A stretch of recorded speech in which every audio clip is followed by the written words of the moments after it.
各位观众，大家好，欢迎收看邓洪说法节目，我是美国联邦律师邓洪，让知法说法，据理力争。今天的话是礼拜天礼拜六当然这是离选举只有40多天了，不到2个月的时间里边的话，亚裔怎么样子来投票，怎么样的发挥我们关键的小数，来在2024年的总统选举里边发挥应有的一个影响力今天亚太这个共和党联盟也叫 Asian Mega 进行了一场动员会说明会我们今天的话刚才想办法这个转播，但是因为声音技术的问题，现在我已经修复了，以后我们可以看一下子。现在我会这个逐步解说，以便重点的我们先听听他们的英文解读，然后我暂停每一个 speaker 之后，我们再来解读。我们看一下子这个尤其是 Holly Hom， 他是我们曾经在川普时代的话担任白宫亚太裔事务委员会的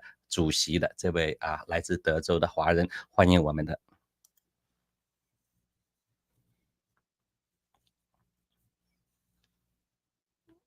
他也是这次。So thank you to all tuning in. We will begin momentarily. 然后当然的话，他My name is Holly Ham, co-founder and spokesperson for Asians Making America Great Again, or Asians MAGA. So Asians MAGA is a super PAC. We were founded by conservative Asian Americans across the country. Our goal is to defend the American dream and keep it alive with a focus on facts and just not the subjective data advice that we sometimes get from media, and to inform voters, especially AAPI voters. So speaking of voters, more than 30% of Asian American voters are independent or have no party affiliation. And so we know that Asian Americans and Pacific Islanders are a key voting bloc in every election, and especially this one. And with 53 days until November 5th, our time is now. And so I've had the incredible opportunity and privilege and honor to serve President Trump during his entire first administration. I was nominated in 2017 by the president to serve as the Assistant Secretary for Management at the Department of Education. And from my role as a presidential appointee to the White House Initiative on Asian Americans and Pacific Islanders, to commerce, and then concluding at housing and urban development, I have experienced firsthand how effective and impactful a Donald J. Trump administration is. Well, during those 4 years, we had economic prosperity. We had safety and security. We had peace through strength, no new wars at that time, and many, many Americans living and thriving on the American dream. See, America has something that the rest of the world does not. And no matter how much they want it, they'll never attain it. It is the American dream. It's not a product where trade secrets could be stolen, and it's not a service that can be duplicated by cheaper labor. And like most of you, my family immigrated to this great country in search of the American dream. 当然的话，这位名叫做 Holly Hom 的主讲人的话，他说我们之所以成立要推动亚太裔支持共和党支持川普，以后成立这个叫做 Asian Mega Make American Great Again 的话，也是因为 Mega 它现在已经成为我们美国的这个主流的，我们亚太裔也是一个重要的组成部分。在这次总统的选举里边的话，亚太裔扮演了非常关键的少数派的这关键少数但是在我们亚太裔里边，35%的选民还是登记成为独立选民，并没有说要注明党派的，所以发动我们亚太裔的选民登记成为共和党至关重要。他本人曾经在川普政府里边的4年里边任职的4年，先从教育部的助理部长开始后来到了白宫亚太事务办公室的主任再到了商务部还有房屋管理部。在川普在任的他担任川普政府的4年职位里边的话，他亲自感觉到川普对美国国家的贡献，对美国经济繁荣的贡献，对美国各族裔的发展所做出的贡献。他认为今年的选举对川普至关重要，并且对我们美国至关重要他所以他这次能够希望发动更多的亚太裔能够联合起来支持川普，支持共和党的候选人。All those opportunities associated with it. So at the age of 7, my family arrived to Texas, which where I am today, and that was in 1980. And they did that to seek a better life from socialist Vietnam. Without working knowledge of English, my parents took blue-collar jobs. They raised 5 kids, and they put us through college. And they instilled the virtues of hard work, determination, integrity, and respect. And while they did not plan this, all the children learned about Jesus Christ, and we're all Christians. I ask for grace from God every day. My family and I pray, and we seek guidance from the Almighty God. And we believe that President Trump was ordained. And he was ordained to help this country and help our society for such a time as this. Look at what happened in Butler just 2 short months ago. It was viewed by billions of people on the day of and thereafter. This is in America and this is globally. President Trump turned his head and he missed an assassin's bullet. Well, may God's angels continue to protect President Trump, his family, and all of us. 他说他在他自己可以用现身说法说明的话，他为什么我们亚太裔要联合起来要支持川普你可以看得出，他说他自己家人是在80年代来自越南的难民，在80年代来的时候，他父母都是做蓝领阶层的工作辛辛苦苦含辛茹苦的养育了5个小孩子，送他们上学，让他们念完书在这过程之中的话，他也得到很多基督教徒人士的帮助，后来整家人也是成为虔诚的基督徒。在过程之中的话，他自己也是认为川普是上帝所派来的拯救我们人世间的一个有使命感的人士你可以看得出，在这次7月13号暗杀行动里边的话，就是这个那么神奇这个耳朵转了一下子躲过了被枪杀的这个命运他认为的话这个川普他们都是上帝所旨意派来要怎么样子来这个保护我们美国民众的。And so thinking about that and what it took to get to that point in Butler, Pennsylvania, if he is a target, the question is, am I? Are you? And are my rights and your rights, not those rights given by government, but given by God, are our rights at risk? Today, our democracy is at risk with Biden and Harris. Our country has weakened in less than 4 years.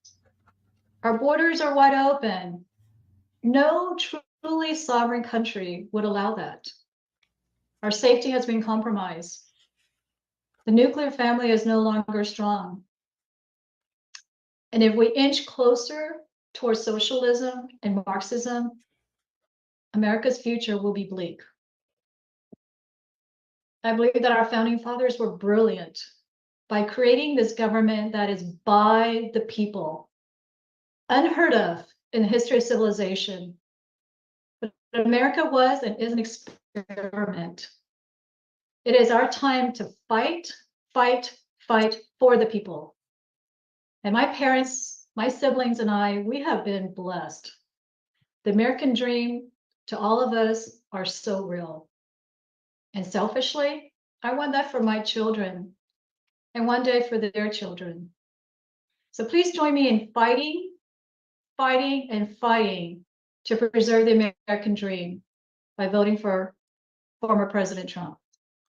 他说他很荣幸的话，在这几年的话，能够在川普身边工作。但是的话，川普在7月13号成为这个对手，或者是这个成为的 target， 成为目标。我们民众都可能成为目标。在过去这个几年里边，我们也可以看得出的话，我们的边境被入侵了，我们的经济下降了，我们的国家安全的话受到严重的威胁，我们的国防力量减弱了以后世界都在这个出现很大的战争灾难。这种情况之下，我们美国慢慢的已经走向了社会主义，走向了马克思主义所以为什么我们一定要像川普一样要 fight 为了我们下一代的美国梦，为了我们一个更好的家园，我们一定要这个参与这场战斗。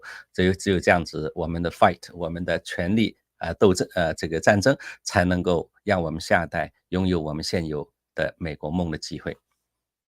I have firsthand experience of what it's like, and I believe that he is there to continue defending the American dream for all of us.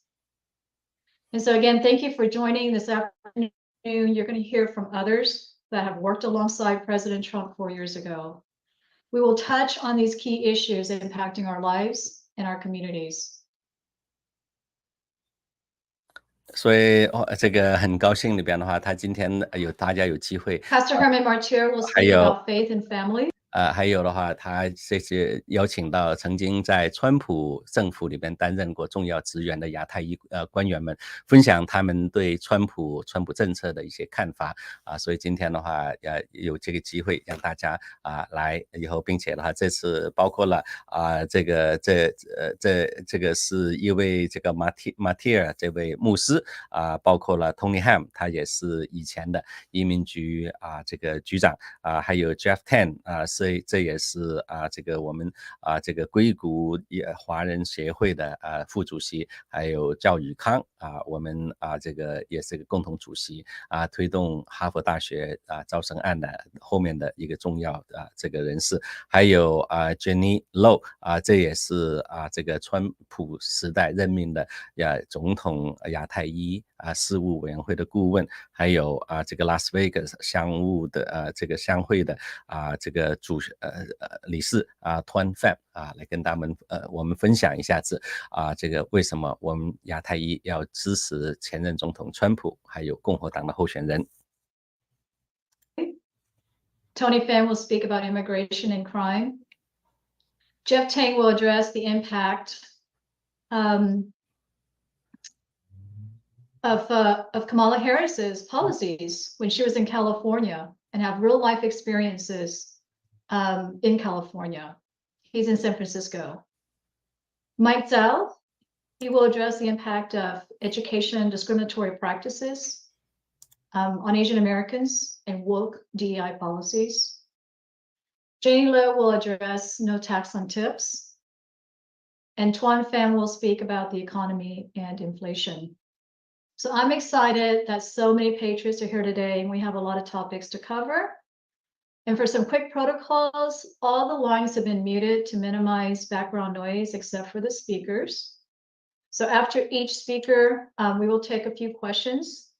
There is a raise hand functionality on Zoom. And so you have a question during that period, please use that during the Q&A. And so without further ado, I'd like to welcome Pastor Herman Martir to speak.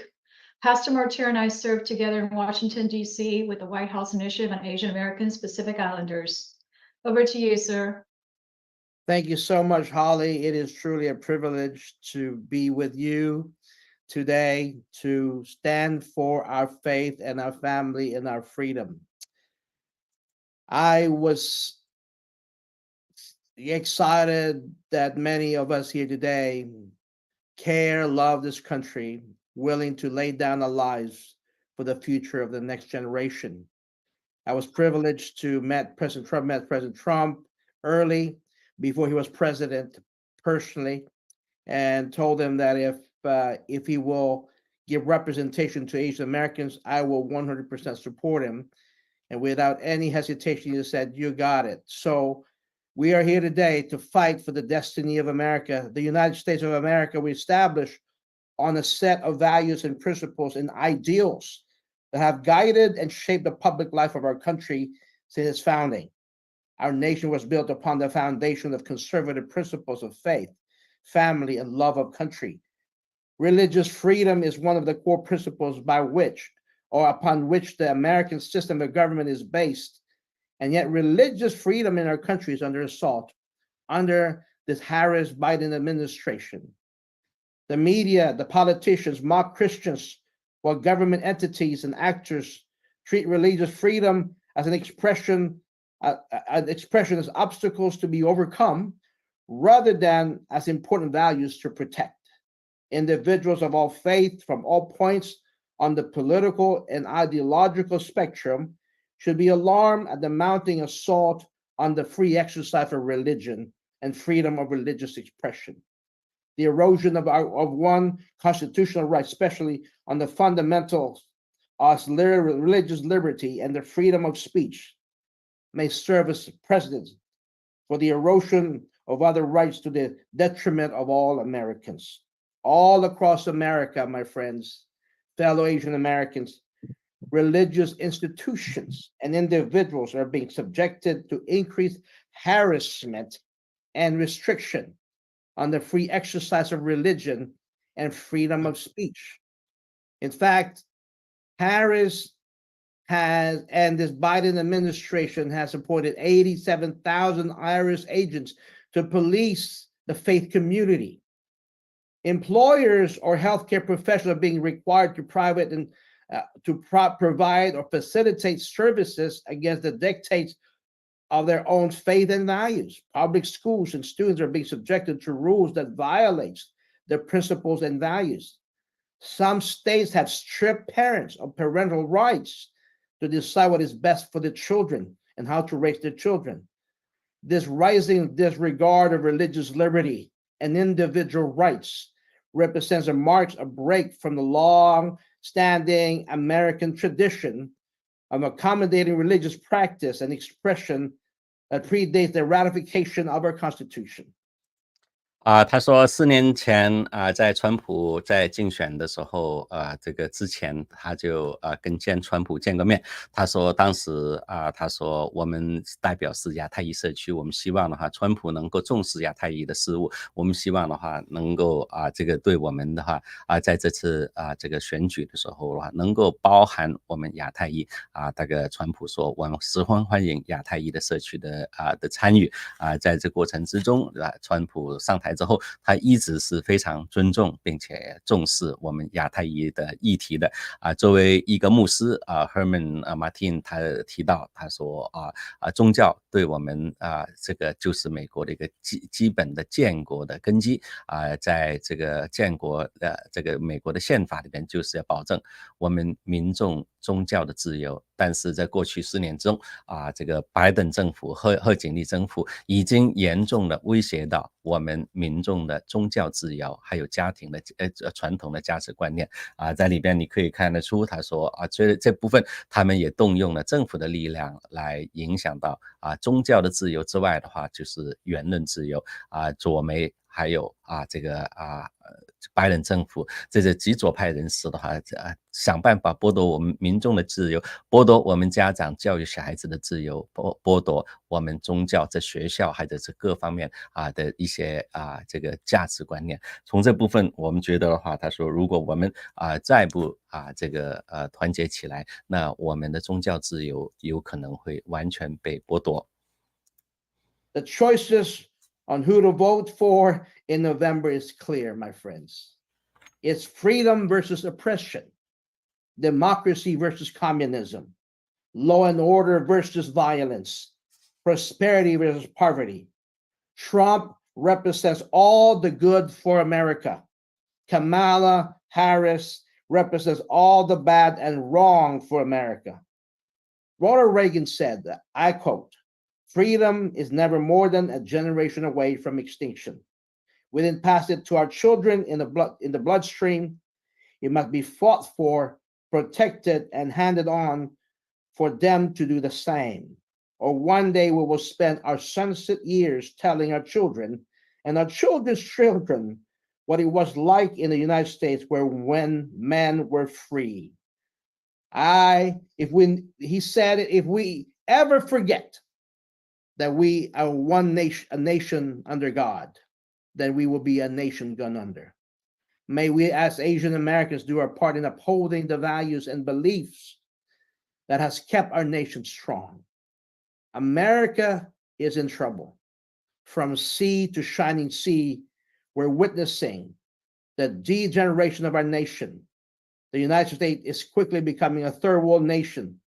Family breakdown, immigration crisis, the threat of socialism and terrorism, political oppression of conservatives. You see, my friend, you don't have to be a rocket scientist to figure out that Kamala Harris doesn't mean anything good for this country. She doesn't want to build a country that you and I represent. She has her records. She was the tie-breaking vote to pass the spending bill that even liberal economists like Jason Furman, Stephen Ratner said exploded inflation, making basic life unaffordable for families. Families cannot afford to buy groceries, gas, and even homes.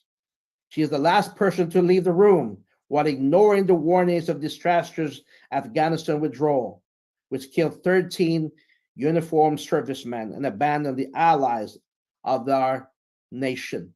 My grandfather fought for this country and died for this country to preserve our freedom and our faith. And the least I could do is to give my life with this purpose, to save this great country of ours. United, we stand. If we unite as Asian Americans, we can shift this nation and turn this nation back to God for our family and for our children's future. Thank you so much. 这位牧师他说，在过去这几年，我们可以看得出拜登政府所推动的政策都在剥夺我们的自由，然后导致我们现在国家已经是真的是遇到麻烦了 ，in trouble 所以我们这国家就像川普所说的 ，in decline 正在堕落下去。这种情况之下里边，你可以看得出，从移民政策这个还有这个社会治安，还有这个左媒联合起来一起打压保守派的这个还有基督徒这部分你可以看得出贺锦丽他自己推动通过的这个拯救美国法案或者是通货膨胀这法案的话，而导致通货膨胀，而导致更多的民众中产阶级的话入不敷出这种情形的话，你可以看得出，他说就像里根总统所说的，美国的总统我们要珍惜我们现在拥有的自由，而美国这些自由里边的话很容易失去，只差一代就可以的话，一代一个 generation我们得到来之不易的这些自由就可能会失去。在这种情况之下，他呼吁民众的话，他说他祖父为了美国而战也牺牲了同样的，他作为一个我们现在下一代有这个机会享受的自由这个我们应该感激他们这方面的努力。同样的，为了我们下一代拥有的我们现在这个自由的话，我们应该团结起来，应该联合我们所有的力量，包括宗教的力量，能够支持一个保证保护我们美国传统价值观念的，这样子的话，我们不会在年老的时候后悔想到以前这个享有自由的好日子，而我们应该要全力来努力，全力来保证我们下一代也拥有我们现在所拥有的自由。Well said, Pastor Martyr. Thank you, Ollie. So we have a few minutes for any questions about the topic of faith and family for Pastor Martyr. If you have a question, please use the raise hand function, and Xiaoming, our technical support, will open up your line for questions. Are there any questions out there?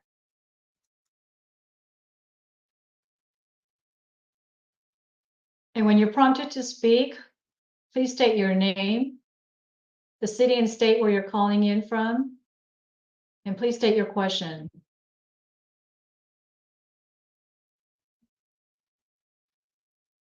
Any questions out there?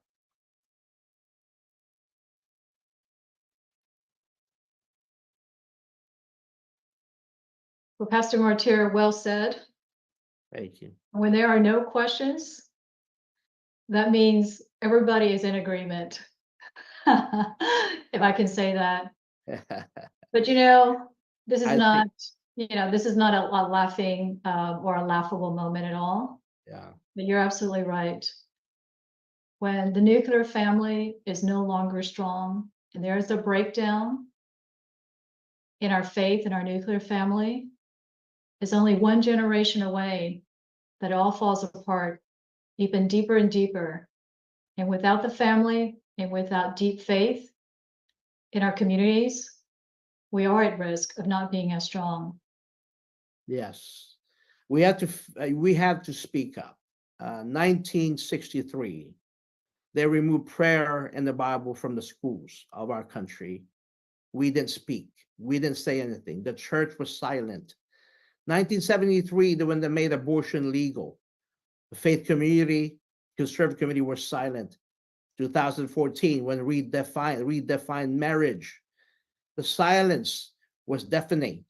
And I think we can no longer afford and allow this administration to remove those rights and push us further away from the founders of this country, the faith and the values that we represent as a nation.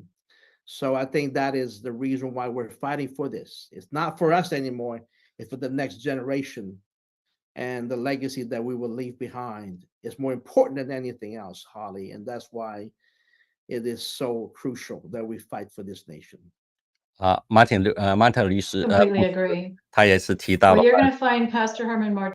很重要一点的话就是我们在1963年的时候这个国会已经立法不允许学校里边的话，在公立学校里边的话祈祷这个事情我们容忍了。他说1973年对 Roe vs Wade 的话，这个保证堕胎权的部分的话，也剥夺了很多无辜的生命但是我们还是沉默。在过去那么多年下来这个宗教团体一直默默在忍受，但是的话一直容忍下去的话，有可能所有的权利包括宗教的权利都可能会剥夺。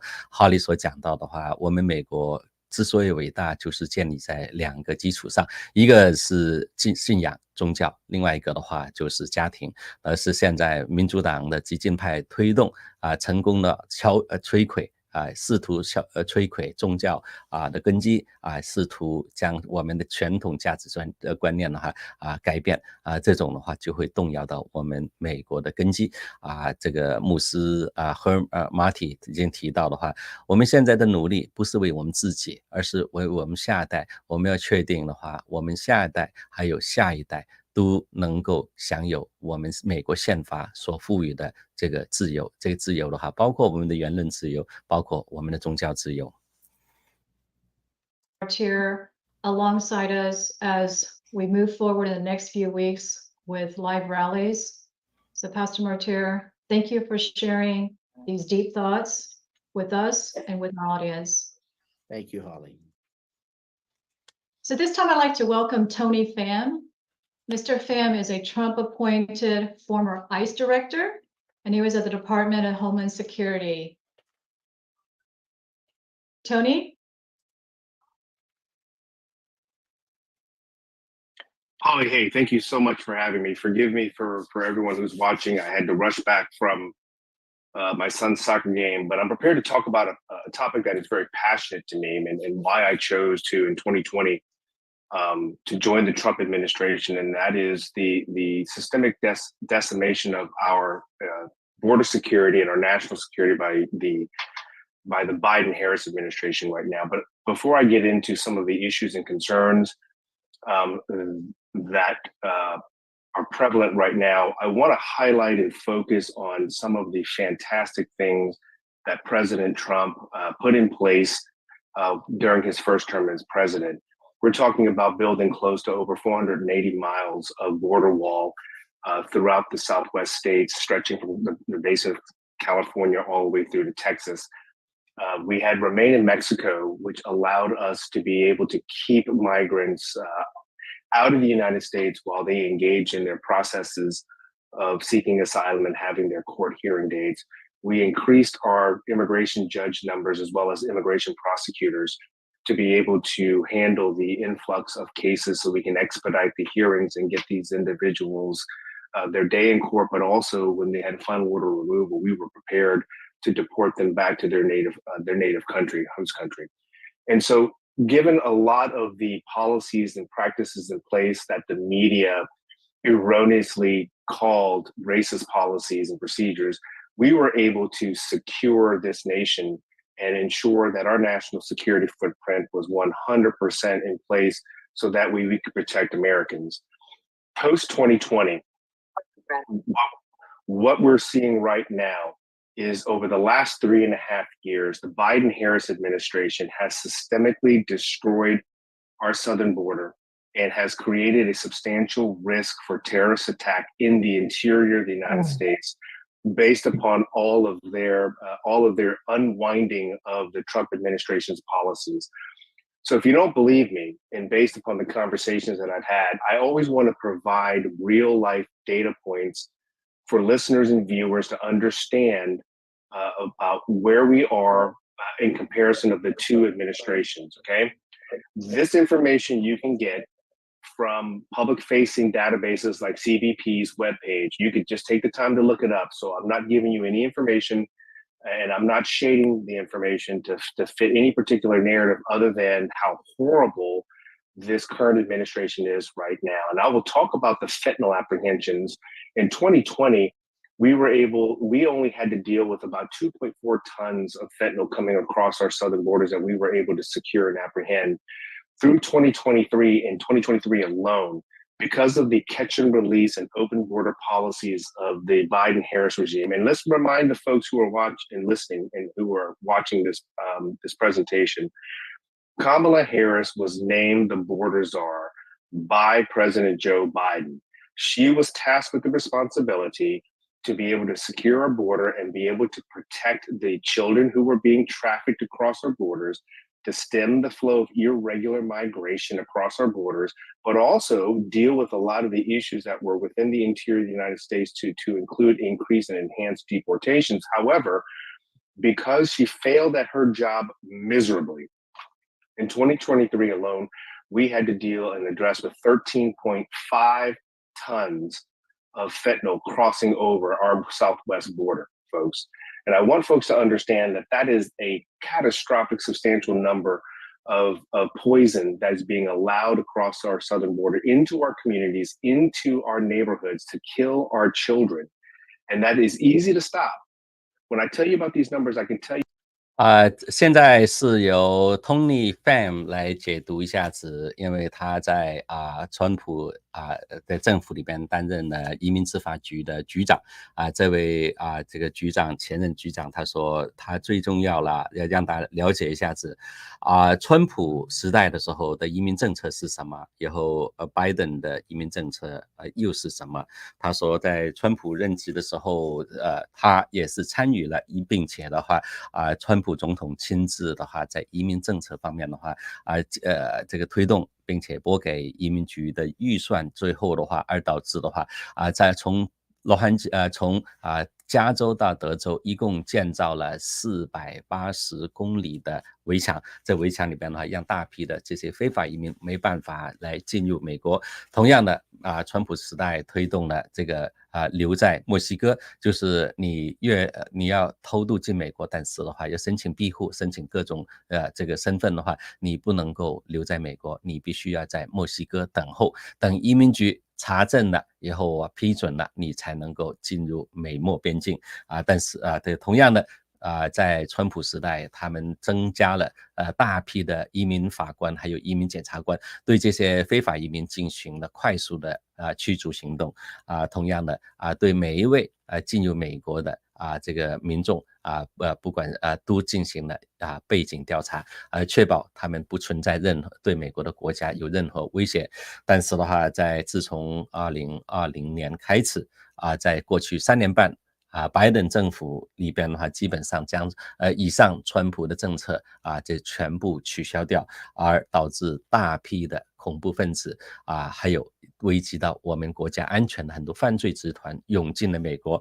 目前就单从芬太尼这个毒品来边，你可以看得出，芬太尼在川普时代4年总价值，然后这个移民执法局搜查出来的话是总数是2.4吨，2.4吨，而在2023年单独1年里边，在官方的数字可以看得出来的话，移民执法局 ICE 的话，从边界的偷渡身上找到的芬太尼的话，这个已经是13.5万吨，所以话这个数字的话，导致可以看得出为什么美国13.5吨这种的话数字为什么导致美国那么多的这个吸毒问题，而有吸毒问题的话，芬太尼也很容易让人丧失生命，所以话导致在过去几年里边，每一年有10几万的美国民众的话，因为使用芬太尼而死亡。Tell you that it's easy to stop, and they have the authority to do it under 212 authority of the INA to shut down our border, but they refuse to do so. And because they refused to do so, when in 2020 we had the lowest number of illegal cross-border apprehensions, lowest number, we shut it down. It was 405,000. We had a 500% increase in 2022 to 2,214,000 cross-border apprehensions. In 2023 alone, we had well northward of 2 million. And in 2024, year to date, and we're not even done with this fiscal year, we're at 2.6 million cross-border apprehensions. Folks, what is worse is the apprehensions are high, but this administration has in fact intentionally released over 3.3 additional million illegal immigrants who crossed over into the United States via catch and release, via releasing them on notice to appear, and also the CBP1 app by purposely flying in over 400,000 individuals who should not be here. Currently, right now on the ICE docket, they are looking at managing of the known individuals we have, 7.6 million illegal immigrants who are in the United States. Of the 7.6 million, only 36,000 of those individuals, single adult males of military age, are not even being detained. Only 36,000 illegal immigrants are currently in detention right now, waiting for their day in court. So we have well northward of 7.6 million illegal immigrants out and about in our communities. And what that ultimately leads to, folks, are individual situations that the mainstream media refuses to report on, but I used to deal with every single day when I sat in that seat, and I had to deal with the angel families and the angel moms. And those were the parents of the children who were brutally raped, murdered, and killed by these individual illegal immigrants who never should have been in the United States to begin with, let alone released instead of being held pending their court hearing in immigration court. Individual victims like Lake and Riley in Georgia. We're talking about Ruby Garcia in Michigan, of all places, Kayla Hamilton in Maryland, and young children that I will not name on this call, but they are continually documented across the United States who are being victimized by individuals who should not have been let into this country. But this administration has completely ignored these victims' families, just like they ignored the families of the 13 military veterans who were killed and murdered in the botched Afghanistan withdrawal. And so I'm happy to be here because I think this is an absolutely critical issue to have a conversation with you all here, a group of patriots who understand the value and the promise and the importance of a secured border, because a nation without a border is not a nation at all. And our families have all come here seeking a better life, but we came over here in 1975 through the refugee pathway, but we engaged in the lawful pathways to receive our naturalized citizenship in 1985. what's happening right now is this administration is purposely and intentionally releasing violent criminal aliens into the interior of the United States, and it's wreaking havoc on U.S. citizens from Maine to Michigan to California to Texas and to Florida. And so, Holly, and to every panelist here, I apologize. I just wanted to hit pause right here and allow the attendees who are watching this to maybe ask some questions of me specifically if I haven't covered the issues already. I do want folks to know that in 2020, I was appointed as the chief immigration lawyer at the U.S. Department of Homeland Security, tasked to ICE. And within a few months during the pandemic, I was elevated and appointed as the acting director of ICE. So I did the legal work on the front end with a lot of the immigration issues that impacted our communities. And then I ended up leading the $8 billion law enforcement organization near the tail end of 2020. And on that note, I'll hit pause right there, Holly, and open the floor to any questions that people may have. 当然 That's phenomenal. 当然的话，那个现在这个通理他也提到，他现在尤其是他从1975年就作为一个这个可以说是难民的身份，随同家来到美国，在1975年来了之后，他家人也是跟所有我们的移民家庭一样的话，含辛茹苦以后家人的话的工作将他送进大学，在1985年他成为美国公民，后来他成为律师以后，最后他作为一个在川普时代他担任了移民局的里边的律师，后来呢被升任移民执法局 ICE 里边的局长在里边的话，他也是执行推动川普移民政策的一个重要推手。他自己承认，在川普时代这个对边境是非常严格但是在合法移民方面的话，他一直都是推动怎么样协助合法移民但是同样的要严打非法移民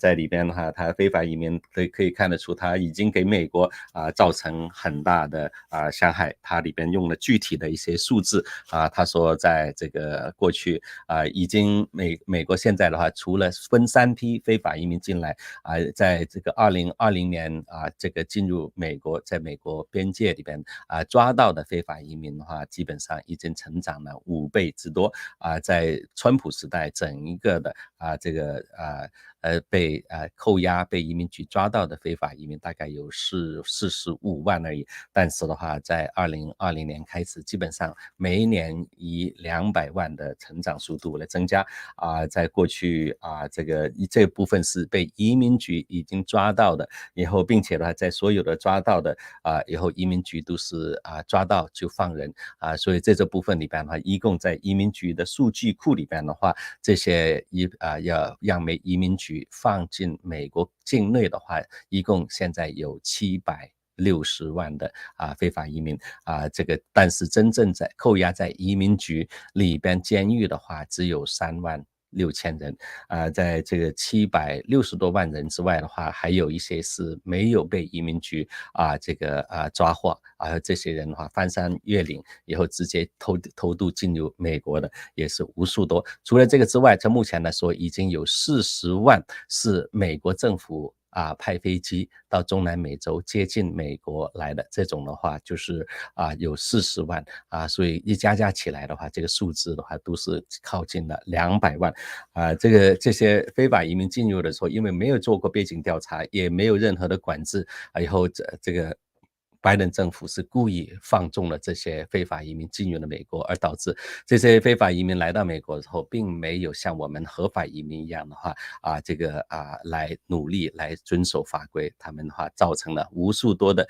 这个犯罪行为，从南到北，从加州到德州到这个伊利诺伊州到 Ohio 州，你可以看得出这个非法移民已经占据了很多这个社区，占据了这个 take over 了很多这个公寓他们开始在美国里边的话破坏我们美国的安全所以这部分的话，他觉得他很痛心的话，他作为一个移民局的执行的局长，他以前的政策全部被推诿，现在的话看到这个拜登政府对这些移民法的话非法移民的进入以后并没有去管理其实川普总统完全不需要国会的通过就可以透过行政命令关闭边境，但是他没有做贺锦丽他作为这个拜登政府所任命的这个边界的这个沙王，他没有做任何事情，反而的话让大批非法移民进入美国。在这种情况之下的话，我们现在美国在移民问题面临了很严重的危机。我们再看一下子有没有移民有没有问题 And while the audience is queuing up questions, I do have one I want to start with. And while you mentioned 7.6 million illegal immigrants, just this, did I get this right? Just this fiscal year alone? Total so far, Holly. So I'm looking at the data. Yeah, I'll get a specific number. It's 7,640,318. I'm looking right at the database right now. You know what, Tony? It just feels a lot more. I'm in Texas. I have friends who are right there on the border. Sure. They're in the valley. And this has been going on, obviously, for a long time. And I can tell you in 21, their fences are falling apart because people are climbing over them. There are strangers walking across their yards, their private yards, not just their ranches, perhaps, where there's livestock, but this is their yards. They no longer feel safe. But now we're 3.5 years later. That number just feels low. But again, this is government data. So Holly, I wanted to, Holly, I want to be clear, and I didn't mean to cut you off. That's what ICE is tracking. Let's not forget the 2.5 million known gotaways that CBP could not apprehend, but were aware that were successful to sneak over the border. So that gives us close to well north of 10 million undocumented migrants, illegal aliens, as I call them, inside the interior of the United States. And to the point of what you're mentioning, I will tell folks on this call, and I have the video to prove it. I went down to the Yuma sector as a civilian in 2022. I went to the border gap down there in Yuma, Arizona, right on the corner of California, Arizona, and Mexico. I was so close that my Verizon phone sent me a welcome to Mexico text, right? As I was looking across from the Arizona side of the border to the Mexico side of the border, one of the cartel members signaled to a group of Haitian migrants who popped up out of the water and the reeds, as we call it, and walked right across the dry portion of that bridge between both countries and kept walking and disappeared into the interior of the United States. The reason why they were able to do that is our CBP officers and agents are overwhelmed, and they were spending more time transporting individuals to processing centers. And so what happens is when they load up a bus of individuals that they were able to catch and they leave, the cartels who have operational control now, the cartels have operational control of our southwest border. And that is deposition testimony from Raul Ortiz, who used to be the CBP chief during the Biden-Harris administration. Their own people are saying that Kamala Harris has ceded control of our southwest border to the Mexican criminal cartels. These Haitian migrants walked across, disappeared to the Arizona side, and were not apprehended. Now, that's a snapshot, Holly, and the listeners, of what I witnessed in less than 5 minutes of standing there. That's happening every minute of every day in our country. And this president and this vice president refuses to secure our border. And those individuals are unvetted. And what that means to the people who are listening, unvetted means if we can't apprehend you, we can't run your biometrics, and we can't tell whether you're on our terror watch list or not. That way we need to keep you detained or remove you immediately using our expedited removal authority. So when I tell folks, after having 10 million undocumented migrants in the United States right now, ISIS is here, Al-Qaeda is here, Hamas is here. The question is, when will we find them? And my biggest fear is we will only know and find them when they decide they want to do something that hurts Americans. Holly 提到的话，他说他住在德州，每天呢看到很多非法移民进来。你现在听这数字只有760万的话，进入美国好像有点低但是刚才这个Tony 也讲了，他说其实这个是760万是在过去3年半里边拜登政府放进美国来的，这些人是美国被逮捕了之后在移民局他自己也承认，大概至少也有250万的人是没有这个被移民局抓到的，这些人的话都根本没有办法能够统计具体的数字当然这次只是官方的数字，有可能实质的数字更加严重。他说在2020年Tony他自己本人到了以私人身份到了 Arizona 的美墨边境在里边在 Yuma 这地方，他在里边待了5分钟，就看到了在这个美墨边境的桥上面就看到了有几个海地的非法移民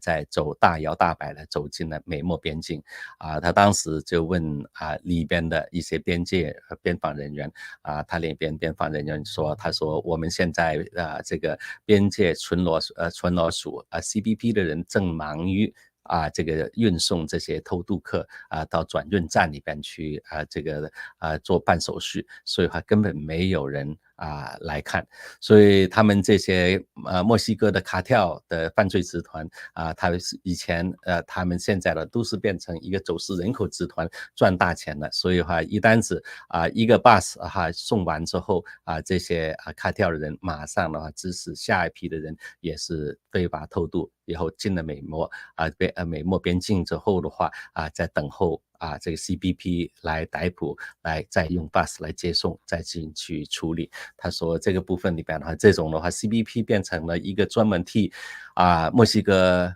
这个人口犯罪集团的话运送的一个工具了他们不像他以前所说的这个 CBP 的话是保障美国边界安全，美国人民的安全，他现在的话反而这真正发财的就是这些墨西哥的卡跳犯罪集团，以后就是靠走私人口来赚大钱了。Well, those would be sad days, as always, when we have that type of criminal activity, because that's what it takes to find them. So Tony, thank you. Let me just go to our audience to see if there are any questions. Again, if you have a question, please use the raise hand function and Xiaoming will unmute your line. Please state your name, your city and state, and address Mr. Tony Pham. I also realized it was my mistake. There were some questions for Pastor Herman Martir. So we'll finish this segment and then come back to Pastor Herman Martir. So any questions for Tony Pham, former ICE director?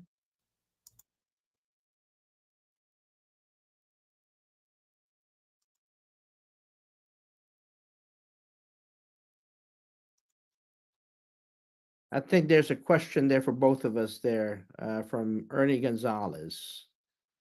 He's talking about the Catholic pro-life community. Pope Francis made a statement that deporting immigrant is also an evil, so she believes that the Catholic institution has already given Catholics the pro-abortion and pro-open border signal to open the borders for immigrants to come in. So that's according to Ernie Gonzalez. So I don't know how you address that, Tony, because I believe Pope Francis gave a signal that's okay to open the border for them to come into America because it's a Christian thing to do. So I don't know. That's something that. Okay, that's William Lin and Xiaodong. You are unmuted. Please speak. So are we? I'm looking at the Q&A so to Mr. Gonzalez, thank you for your question. I appreciate you asking that on the moral side. You know, you're talking to an attorney who also served in an operational capacity. Congress has duly passed legislation many years ago called the Immigration Nationality Act.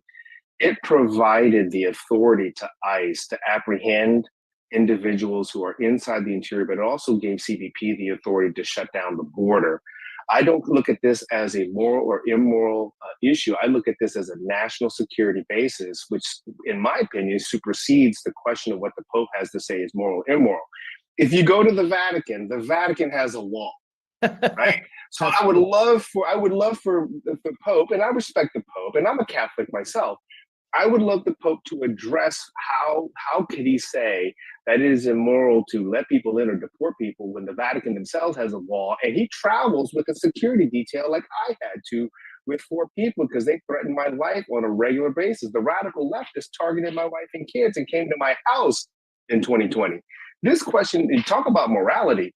This question to me isn't a morality. This question is about standing on that blue line, protecting you, Mr. Gonzalez, and protecting your neighbors and protecting our families from individuals who are purposely crossing over to our border based upon the open border policies that this administration has with nefarious intent to eventually do harm to our communities. And so I look at it as if the law permits me to do what needs to be done to apprehend and deport, then we are well within our confines to do that job to help protect the American people. But I do appreciate the question that does present a unique intersection between religion, morality, and the law.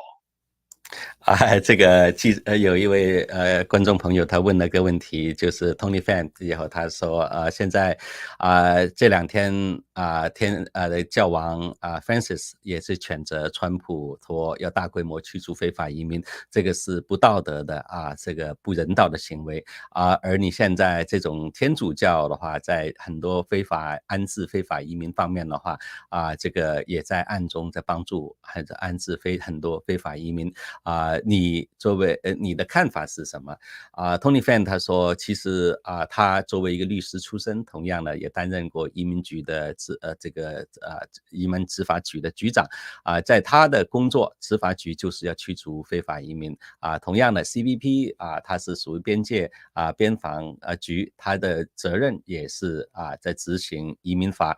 国会已经通过移民这个移民法，这移民法的话就是你所有这个进入美国国境的话必须要合法的身份，而你这些非法移民进入美国的话已经是违反了联邦的移民法。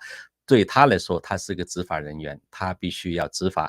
虽然在执法里边的话他自己本身也是天主教，然后同样的就像梵蒂冈天主教的话他自己也有他自己梵蒂冈的安全的措施，就像梵蒂冈里边的话教王出事他每一线新店都带有很多保安的，就像的话在2020年他在推动移民政策的时候，居然有一大批抗日分子跑到了家来威胁他家人孩子还有太太的安全，他自己身边也有4个保安来保护自己的安全他作为执法人员他只是按照法律来执法推动执行移民法，虽然他是天主教他并不认为的话这个他不是一个宗教和道德的执法人员，而是说他不是要替分辨哪些是符合道德而是哪些不符合道德，对他来说国会已经通过的法律我们就要遵守，他作为执法人员他就要代表人民来执法，所以这个部分里边的话他说当然宗教的话他这个是他有自己的法规但是对我们美国来说美国国会已经通过法律，我们就要依法执法，所以这个部分还蛮有意思的，因为很多这些非法移民的话的安置还有这个还甚至有一些联合国团体的话都是在协助大批的非法移民进入美国所以这个部分呢他认为这些东西的话在道义上面宗教方面那是另外一回事，但是他作为执法人员，作为对美国民众来说，国会已经是通过法律，我们就必须要依法，并且要依法执法。所以 So Mr. Zhao, I'm sorry. And Pastor Martir, did you want to add anything to Ernie Gonzalez's question? You're on mute, sir. And that when you really want to be technical about it, even the children of Israel in the Bible, they built borders around Israel to prevent the enemies from coming in and destroying them. So if the Pope reads his Bible, he will probably be support border security as well, because it's in the Bible, it teaches that Israel protects the nation of Israel by building a wall around their nation to protect them against the enemy. This is, I believe, an invasion of our nation. So when it comes to that, every nation, I believe, has a border, and any nation that's on the border cannot, I believe, survive. And that's why we're protecting America for this reason. And many of the people that cross the border, I was one of a group of leaders that went to Mexico and met with the president of Mexico years ago and addressed this issue because of the human trafficking and drugs coming in. It was a spiritual issue, and we had talked to the president of Mexico with several other pastors and business leaders that said, why do you allow the border, this illegal crossing into our country? And they said, because the number one thing, we have to fix our immigration policy. But also we have to tell our lawmakers that if they don't protect the borders, it will affect the lives of our family, including the people, the families of people that goes to our churches and our communities. And it will create a ripple effect eventually that will destroy communities and churches. And many of our enemies want to come in and to make and go through our borders and create chaos in our country. And churches are soft targets. Many believe that we are a Christian nation, and so the enemies of our faith will come in and attack churches to create chaos. And that is why it's important for us to protect our borders. And that's from the faith point of view, to answer the question. 马特牧师他提到的话，他自己也针对这个，他也组织了一群牧师到墨西哥去了解这个非法移民的问题。他们也向墨西哥政府里面呢提出抗议，就是说你为什么鼓动允许那么多的非法移民涌进美国来？当然的话，他自己也说，他作为一个牧师，也是作为一个基督徒这个在 Bible 圣经上面的话，他很明显的话就是说边界是很重要的，每个国家都有边界不是宗教的问题，而是国家的问题。对，他说美国是一个基督教的国家有很多这些恐怖分子，他们就是要想办法摧毁美国的基督教在这种情形，他们这些人非法涌进来，他的目的是用心的话就是要摧毁我们那个国家。这不单指这些非法移民的话会造成社会的不安，另外一方面的话也会让所有的美国基督教的教堂、基督教的信徒还有我们的家庭的话都会成为他们的目标。所以从基督徒角度里边的话这个执行这个边界的法案拒绝非法移民这是应该做的事情。跟宗教的话不应该宗教的话不应该去支持非法移民，而应该是什么样子来团结以后支持合法的移民。Thank you, Pastor Martyr. So there's one last question, Tony, and unfortunately we'll have to go. And any questions that do not get answered, we'll make sure to reply back to the participant. From Ernie Gonzalez, Tony, thank you. Actually, this is what we'll follow up. Is there a white paper available regarding the immigration discussion?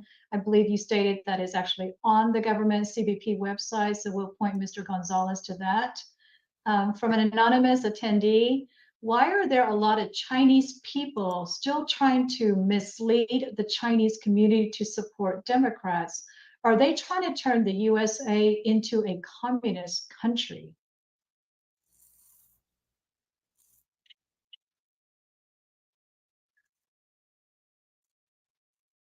Holly, who's that question directed to? Forgive me, I'm sorry.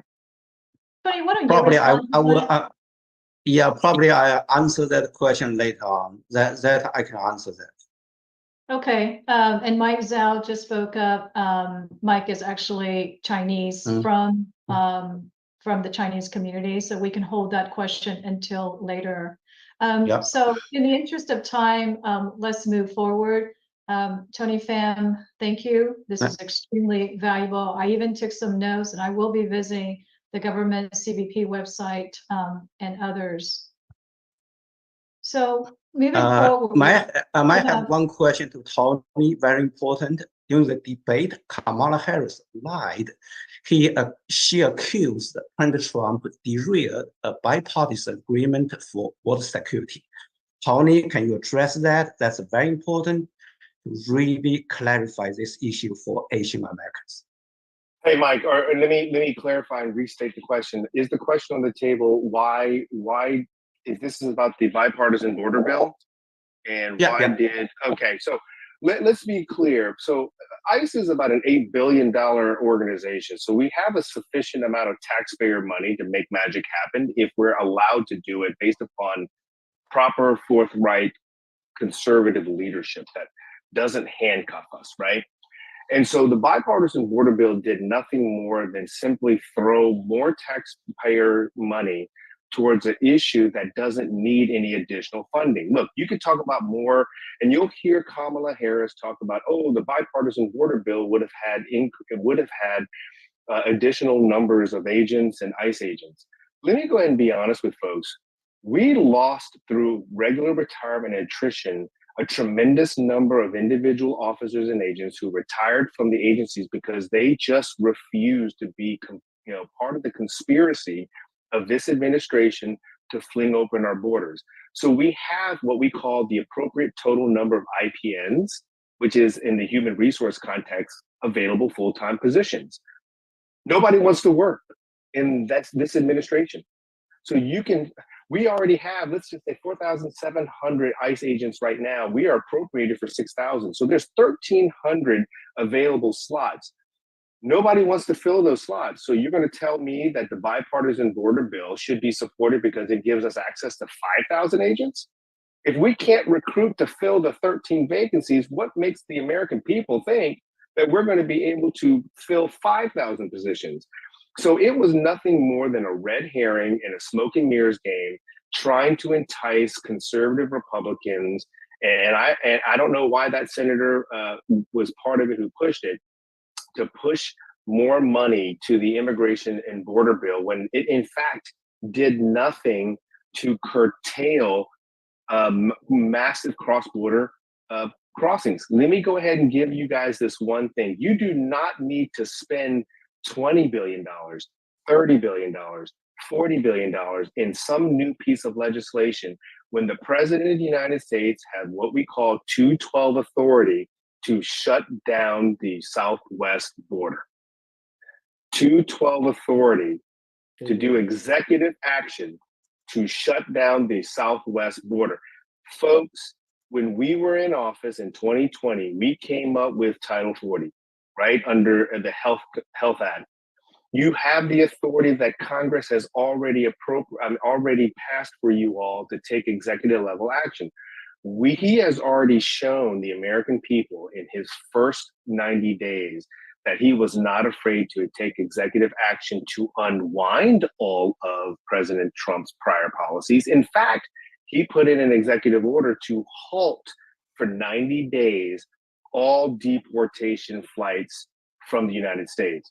So if you're going to tell me, and to the folks who are listening, and forgive me for being salty and sounding very aggressive about this, but I just don't like it when politicians try to sell us a shell game and tell us that, we could have spent more money on an issue when money isn't the issue. It's the courage, the backbone, and the willpower to assert the legal authority that they already had to shut down the border to keep 3.3 million people being purposely released into the United States.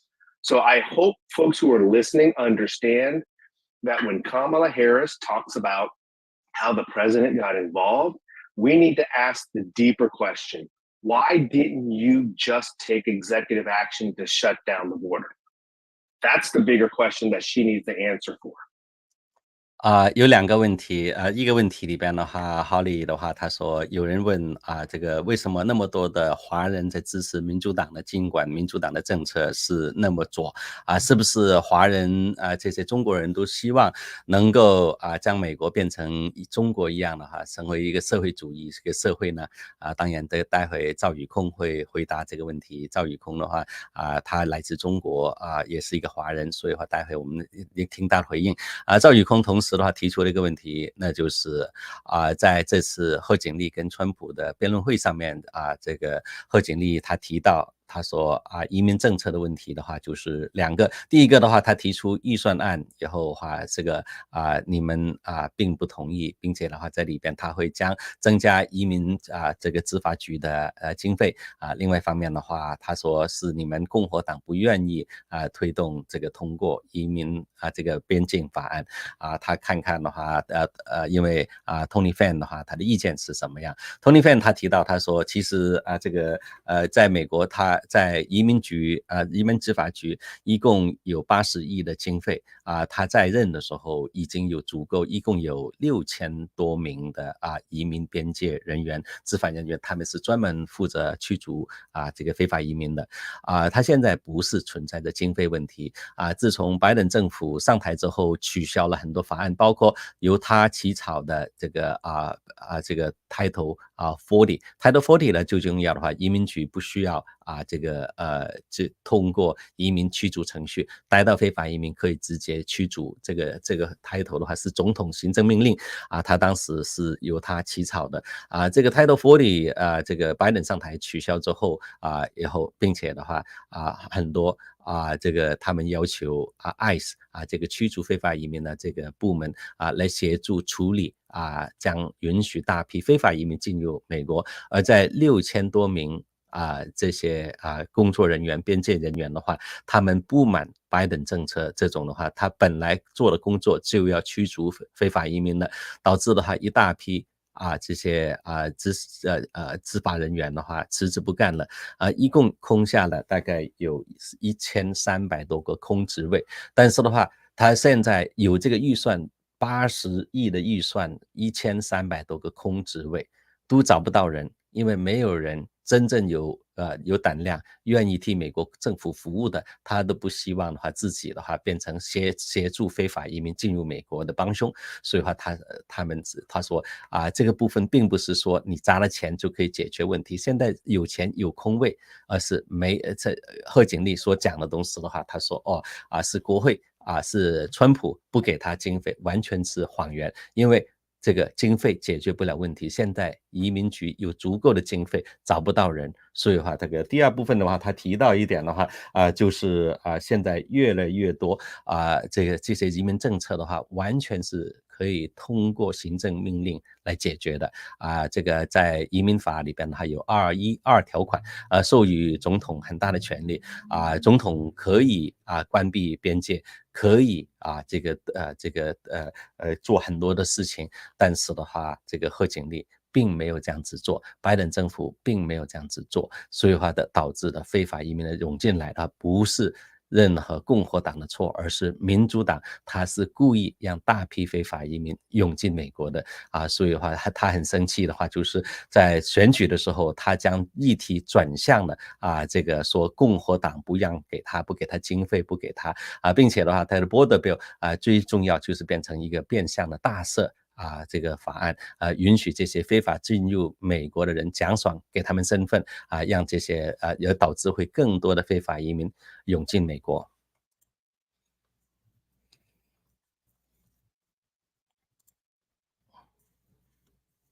我们再看看还有没有 Extremely important. Thank you, Tony. Well, a lot of questions are coming in. Again, in the interest of time, we will address your questions after the meeting. So at this time, I'd like to invite Jeff Tan, Vice President of the Silicon Valley Chinese Association. Again, firsthand experience. What has Kamala Harris done to California where it is today? So welcome, Jeff. Thank you. Thank you. Nice to be here. For me, I have been I'm a first generation Chinese immigrant. So when I first arrived in America, I was in California. For those 20 plus years, I was here and never moved to anywhere. And you will see what's my thoughts at the end of this presentation about California. So basically, what happens, in California when Harris was in power in California, we do see the crime wave and the public safety deterioration. The main force of that is the passage of California Proposition 47 at 2014. The reality of that bill is, we all see that, is smashing and grabbing. I do not need to explain what's that. And zero cost shopping. And later on become a group zero cost shopping. You do group shopping. Now you can do zero cost group shopping. And what happens to that is mainly because, the people in our state government, they use their legislative power to change the law and to make things easier for those criminals to get off and to continue this kind of behavior without any kind of penalties. In the next slide, you will see the smashing and grabbing trend since 2014, because the bill was passed in 2014. Then in 2016, since that time, you will see that the number of crimes committed by those people in this category is just constantly stable. You have some up and downs during the COVID time because nobody is going anywhere. But anyway, most of the time you see the minimum number of the crimes is very, very high. So when we talk about this, this is kind of affecting people's life, daily life.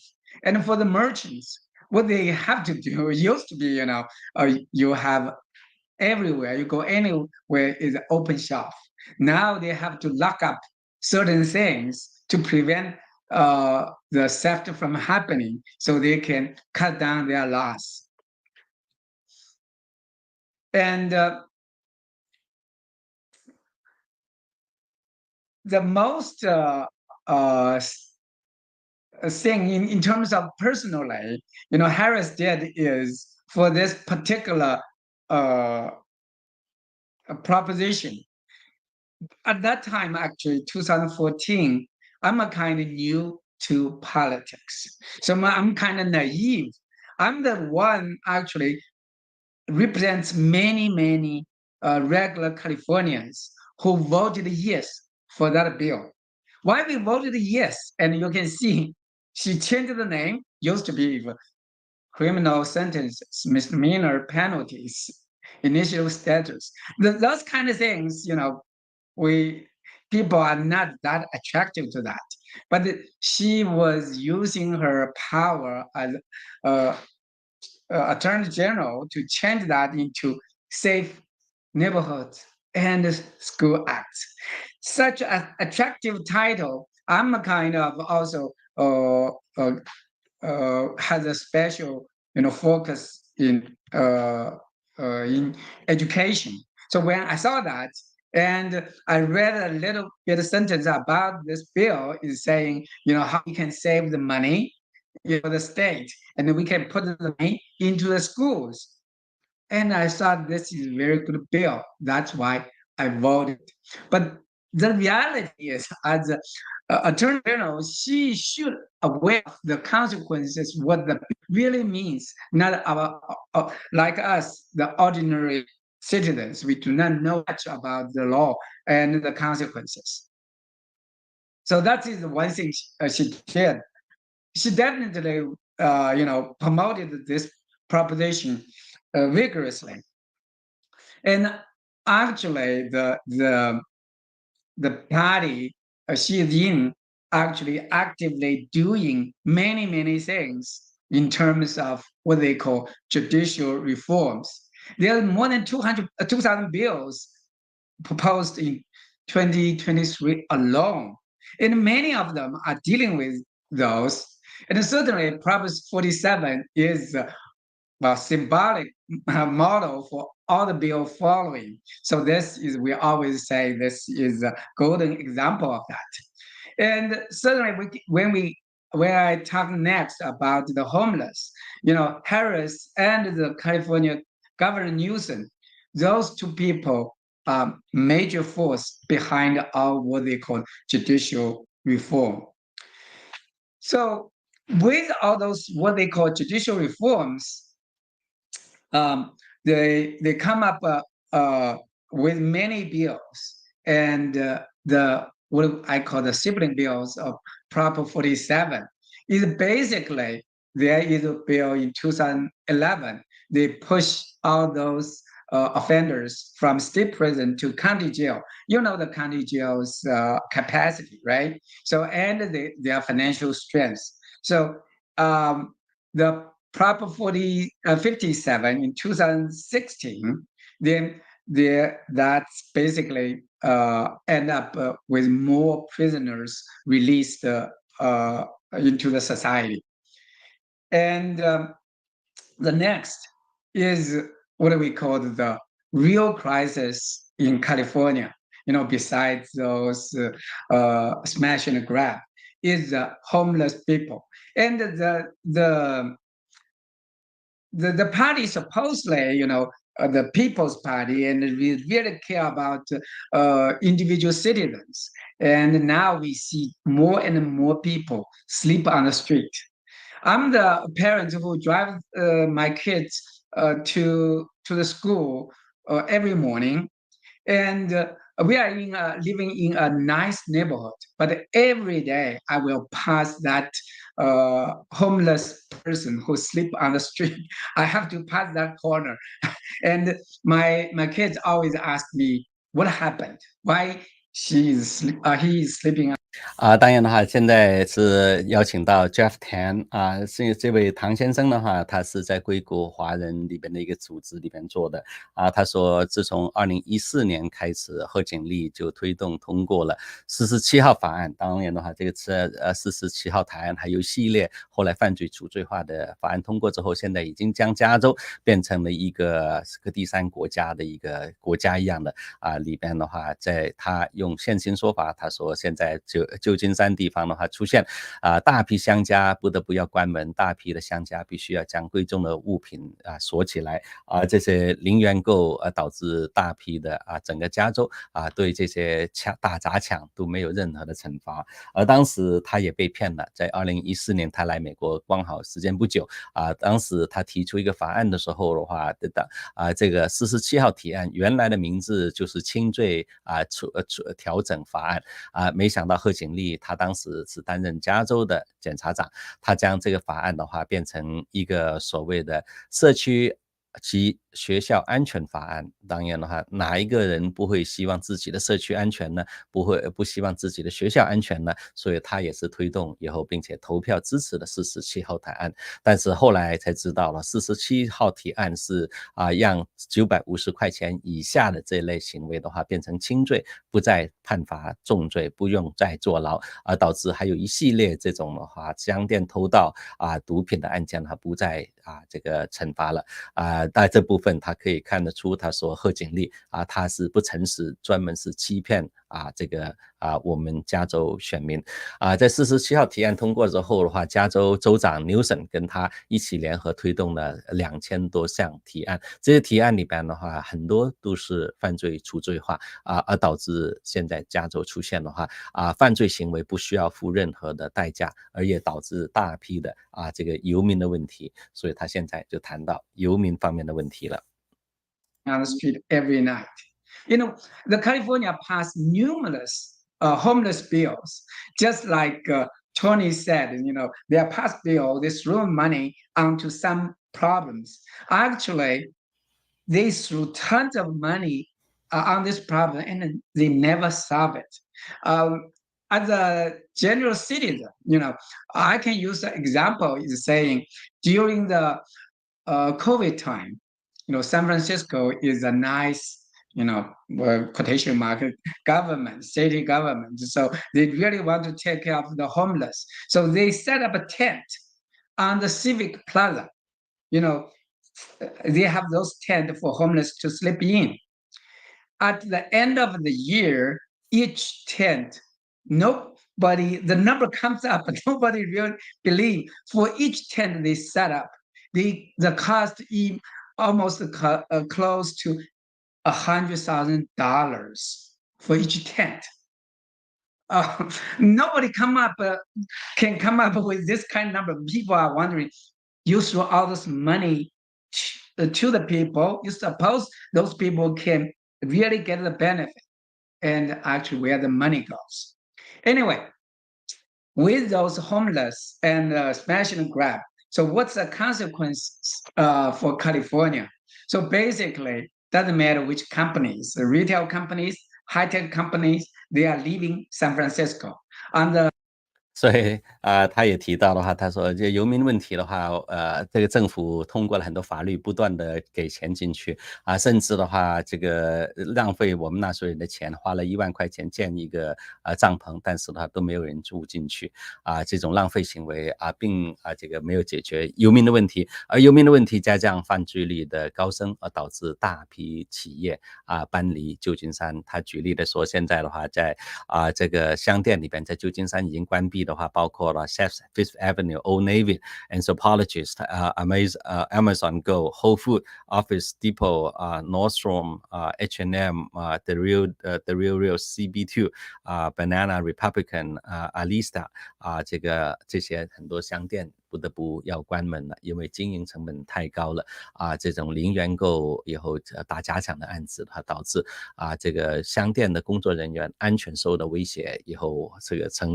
经营成本太高，这种情况之下，很多零售商不得不关门当然的话，也有很多大的公司担心他们自己员工的安全，还有社区的变化，所以的话也纷纷搬离旧金山。这个包括 Meta、Facebook 的，然后 Twitter、Snap、PayPal、Airbnb、Slack、Salesforce、Block 这个Autodesk 还有的话这些 Tesla 在这个 SpaceX 在在7月份已经搬离旧金山Chevron 跟 Microsoft 在8月份也搬离了旧金山，所以导致的话大批企业不得纷纷撤离加州。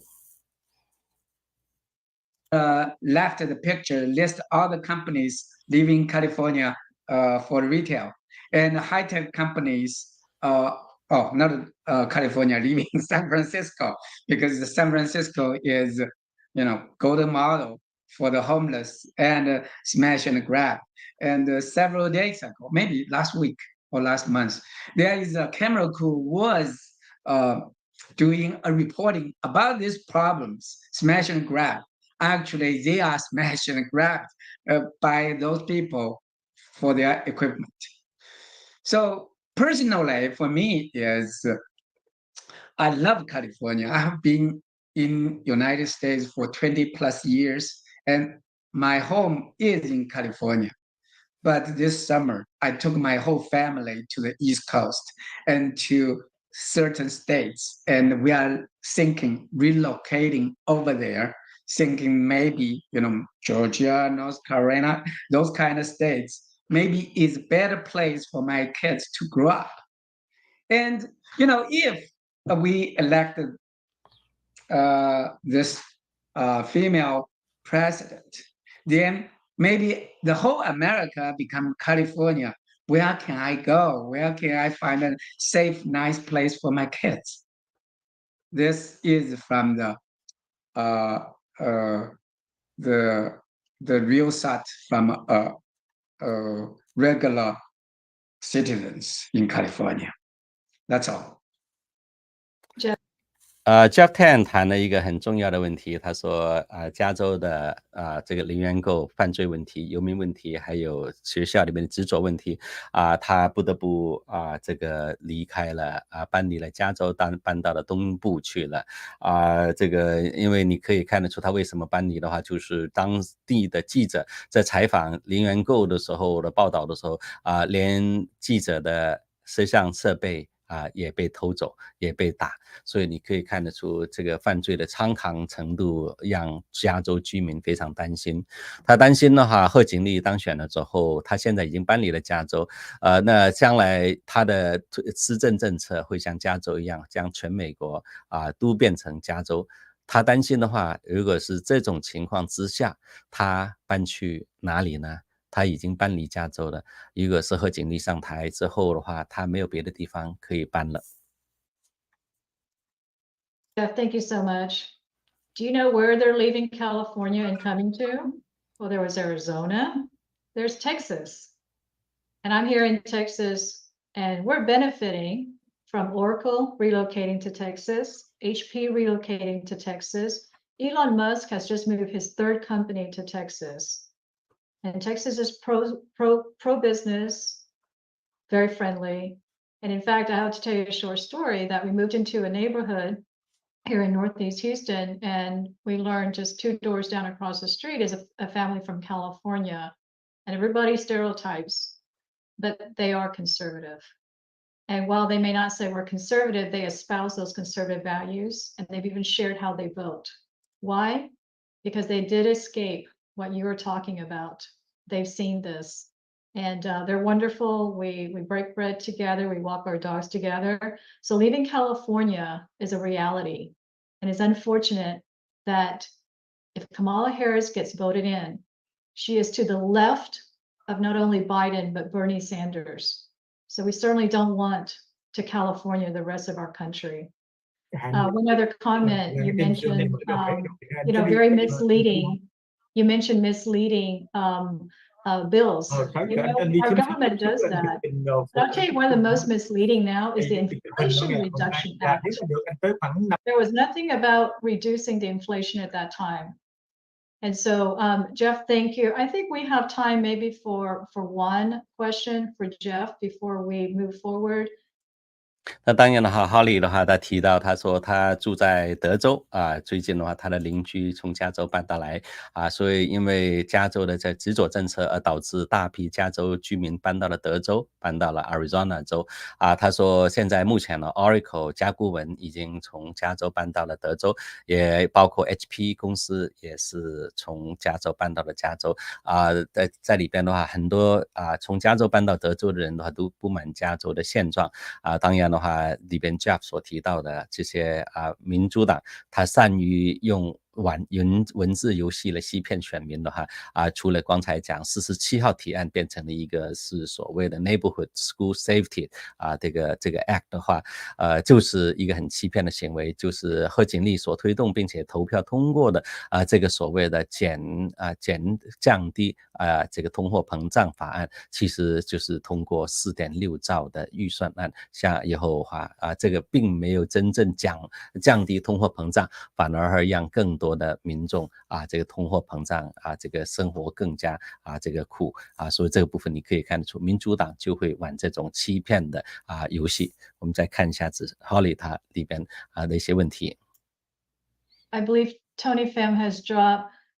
William, we'll follow up with Tony, but I can share this with you. Having served at the highest level, one of the highest levels of government in the executive branch, is do we have the funds? Do we have the resources to deport? Absolutely.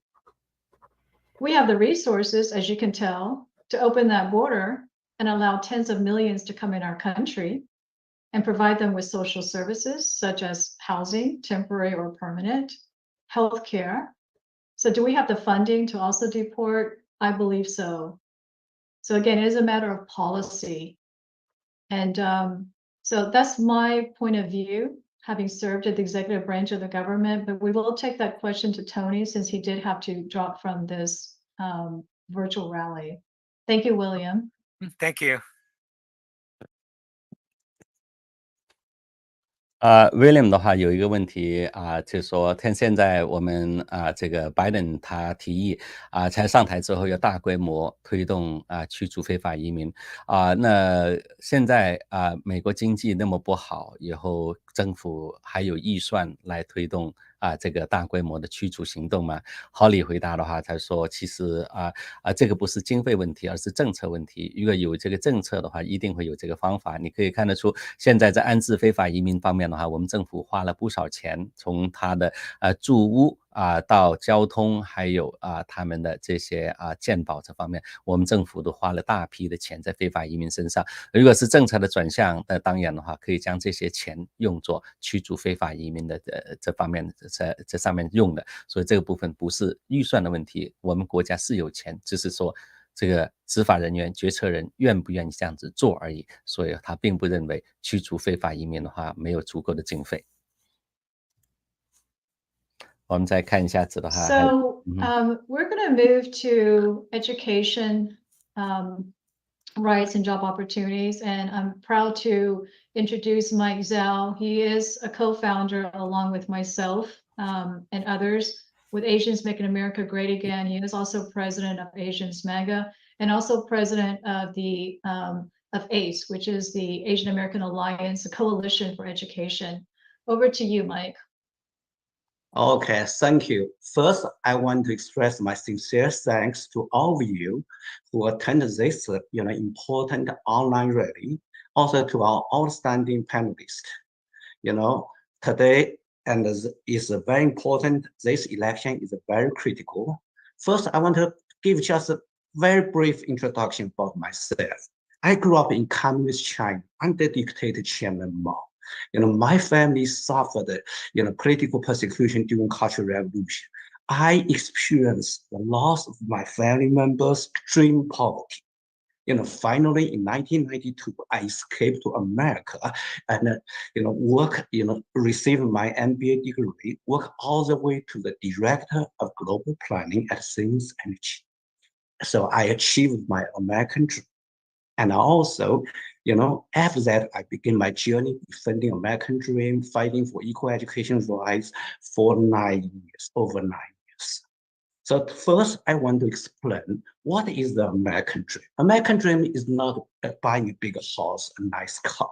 It really, American dream promises each American citizen has equal opportunity to achieve success and prosperity through hard work, determination, and initiative. That means equal opportunity. But what is the foundation? Foundation on that is really the rule of law, protection of individual life, liberty, and freedom. And also free market system, and also freedom of speech, right? Equal opportunity, meritocracy, right? All these foundations. Today, I'm going to tell you, it is really Kamala Harris, Joe Biden. Their administration is destroying the fabric of the American dream, the foundation of American dream. First, I want to present to you the anti-Asian discrimination lasted for decades, right? In the name of diversity, Harvard and other selective colleges nationwide, use the racial code, de facto racial code, highest admission standards, racial stereotype to discriminate our children. The chart on the right, you can see that enrollment of Harvard admission rate, the lowest, the brown ones are Asians. The highest are blacks, the second highest Hispanic, which means Asians in the same kind of test scores, credentials will always admit is the lowest. And also Asians, if we look at all the objective measures, Asians are outstanding in terms of really leadership, risk-taking, but we are consistently rated by Harvard admission officers as lowest. Categorize Asian children as unlikable, indistinguishable, weak in grade. Because this higher admission, a standard, and also racial code cause extremely high pressure, working load, study for our children. So unfortunately, Asian suicide becomes the #1 leading cause for the age 20 to 24. All children are well educated. We don't have drug or other problems, right? But because this kind of very likely is the #1 leading cause of school problems, cause our children to commit suicide, right? Also, Asian are regarded as the highest income, best educated racial group. But because discrimination, we have to hide our identity in order to get into Harvard and other schools. That's a shame, right? Also, it does not only hurt Asians, also hurt America because America. 当然现在呢是赵宇空在发言。赵宇空的话提到了几点的话，大家的话也可以，大家都有同感的。他说，在过去他成长在中国大陆，也经历过文化大革命所以但是现在美国正在进行的也是在这个一个文化大革命一样的模式。而这个文化大革命的运动里边呢，在美国市的话已经摧毁了我们亚太裔我们成为亚太裔成为一个受害人，尤其在教育跟就业方面，你可以看得出的话在教育方面不管我们学生亚太裔的学生多努力，但是的话因为我们的肤色而在入学方面受到歧视它里边提到的话，亚太裔的学生要进入名校必须要比白人的学生这个超出140分以上对跟拉丁裔学生比的话要270分以上对黑人来说 SAT 的话他要比这个黑人学生高出450分以上才有机会进入同等的大学同样的也是因为这种这个种族歧视而导致很多出现了很多这个亚太裔的是对我们亚太裔造成很大的伤害。在里边的话他提到他说因为这个压力升学的压力而对不公平的这种待遇而让很多亚太裔的学生的话走上这个自杀的道路这种精神压力的话导致一个在学校里边亚太裔自杀率非常高同样的这个对我们亚太裔的学生下一代的话在他们在我们大家都相信美国是生而平等，但是的话就是因为这种招生就业的时候不公平的政策让他们这些年轻人的话感觉到他是成为2等公民，就是因为他们的肤色这个部分的话而这种对亚太裔尤其是下一代的歧视不公平的政策而导致很多亚太裔的学生的话不再这个打击了他们学习的热情所以这部分的话我们可以看看这个赵宇空他所说的下面这个部分的话就是在川普时代对这个政策的做了哪些改正。 STEM education, our country needs that, we have shortage, but they reject it, right? So under this discrimination, who has been supporting President Trump? President Trump supported students for fair admission, lawsuits against Harvard in 2018. They issued a statement of interest, view our equal education as national interest of America. And also I work with Holly Ham, Trump administration adopt AEC policy recommendation on college admissions. Also, the Department of Justice took our civil rights complaint, investigated Yale University in 2020, and filed the lawsuits in 2020. Very importantly, President Trump appointed 3 conservative justices, and they helped the landmark ruling last year to ban the affirmative action. So on 29th of last year, June 29th, with great support of President Trump, we finally won the Supreme Court battle, eliminate banning the use of race for college admission. Look at the chart, the picture on the bottom. Myself and many other Asians are very joyful. Also today, we also have good news, right? Harvard enrollment of Asian rise from 29% to 37%. And also MIT rise from 41 to 47. That's so exciting. As a contrast, look at Kamala Harris did. Immediately after the Supreme Court ruling, she put on like a release statement called the step backward for our nation. I want to point the fact, affirmative action has been supported in the party platform of Democrats. And they also label hardworking Asian American as overrepresented. They just see there are too many Asian in Americans' top colleges. And a very important thing, Kamala Harris openly advocates racial equity, advocates equal results. As somebody experienced China's Cultural Revolution, experienced the planned economy, I knew from my heart, equal results led to what? To no incentive to have productivity, no incentive to produce, the food shortage, extreme poverty. That is what happened in China about 50, 60 years ago. If we allow that to happen in America, in America will become a country, we no longer have economic prosperity. So,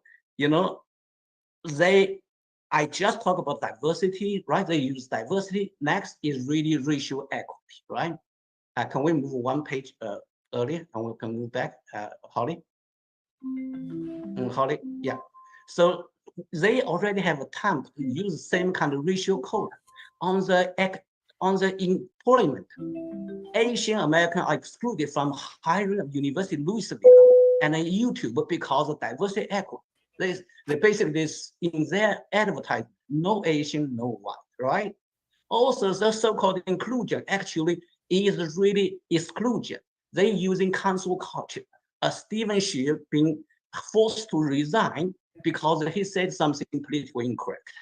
Professor Bright Shen was threatened to be fired just showing a black-faced movie, right? That kind of DUI, woke DA, if spread to whole nation, Asian American job in high tech and education sector will be reduced to 7% because they want a racial quota. We only have a 7% population. What is 7%? Many are, legal immigrants, the talented, Asians, coming to America. That is unfair. Go to the next page. Earlier, I mentioned the foundation of our American dream, the foundation of democracy, freedom of speech. Kamala Harris called for federal oversight of Twitter to remove President Trump, right? And also Biden in 2022 and Kamala Harris installed a called disinformation czar, tried to do the censorship. I tell you very important historic lessons.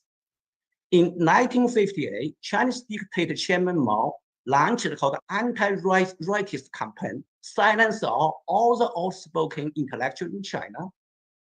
Immediately after that, they launched disastrous Great Leap Forward movement, which led to over 30 million Chinese people to starve to death. So if they eliminate freedom of speech, this kind of tragedy could happen in America, right?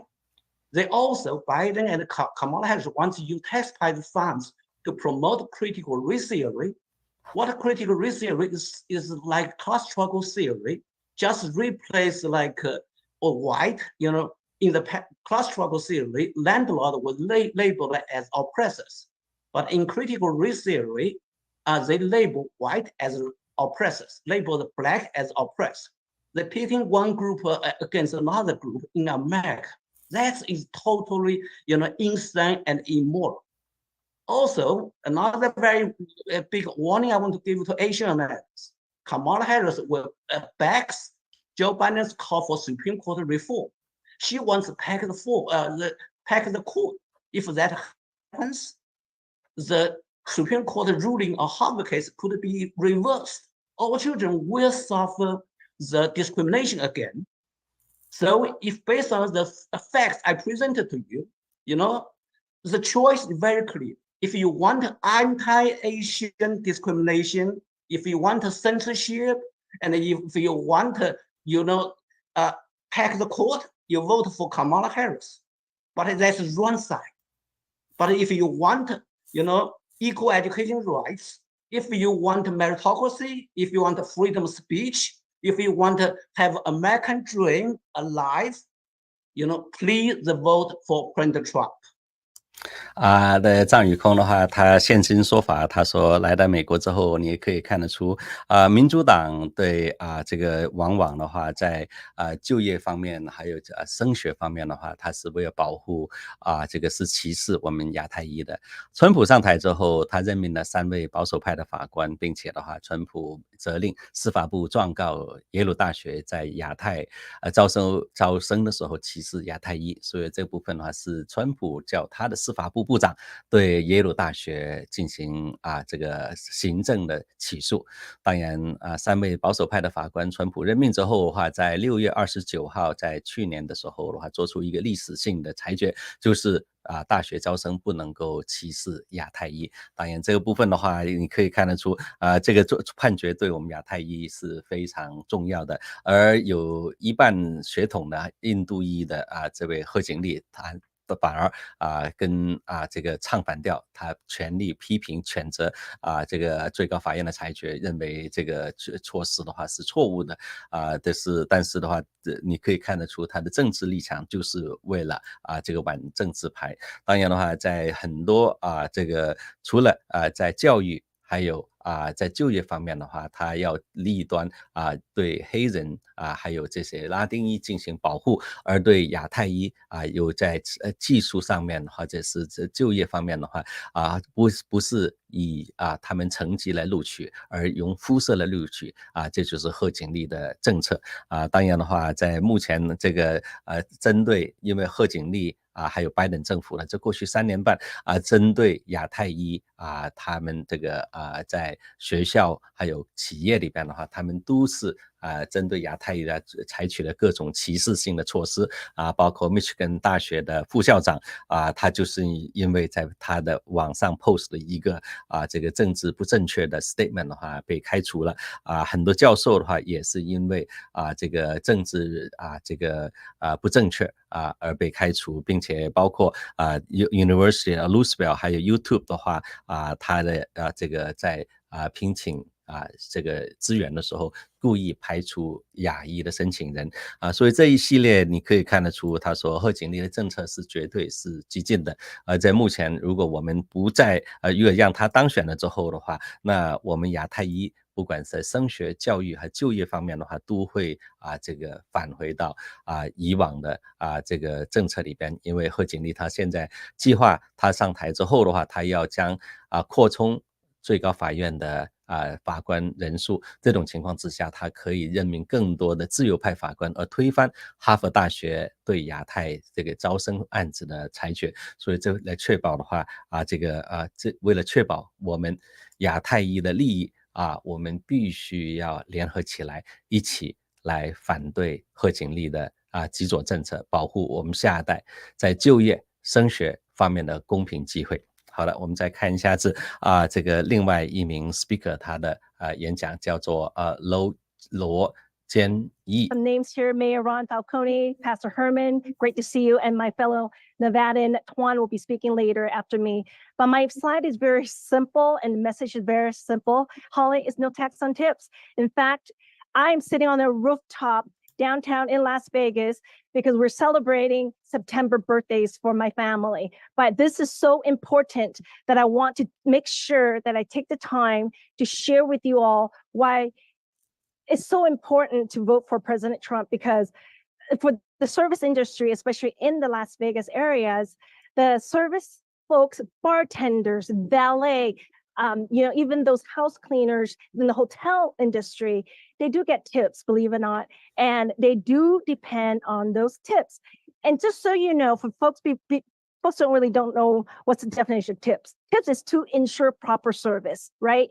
So it's not an entitlement. It is just so that guarantee that they're working hard, bringing you the best service of all, and that this, I think, when President Trump came up with this, I'm like, what a genius! Because as a restaurateur of 20 years, Holly, that would just totally bring the money back to my servers, my bartenders. They truly, truly will appreciate this no tax on tips.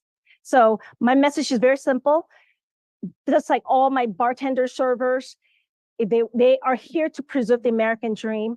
And by having this no tax on tips and by voting for President Trump, that means more money in their pockets. I love that message, Jane.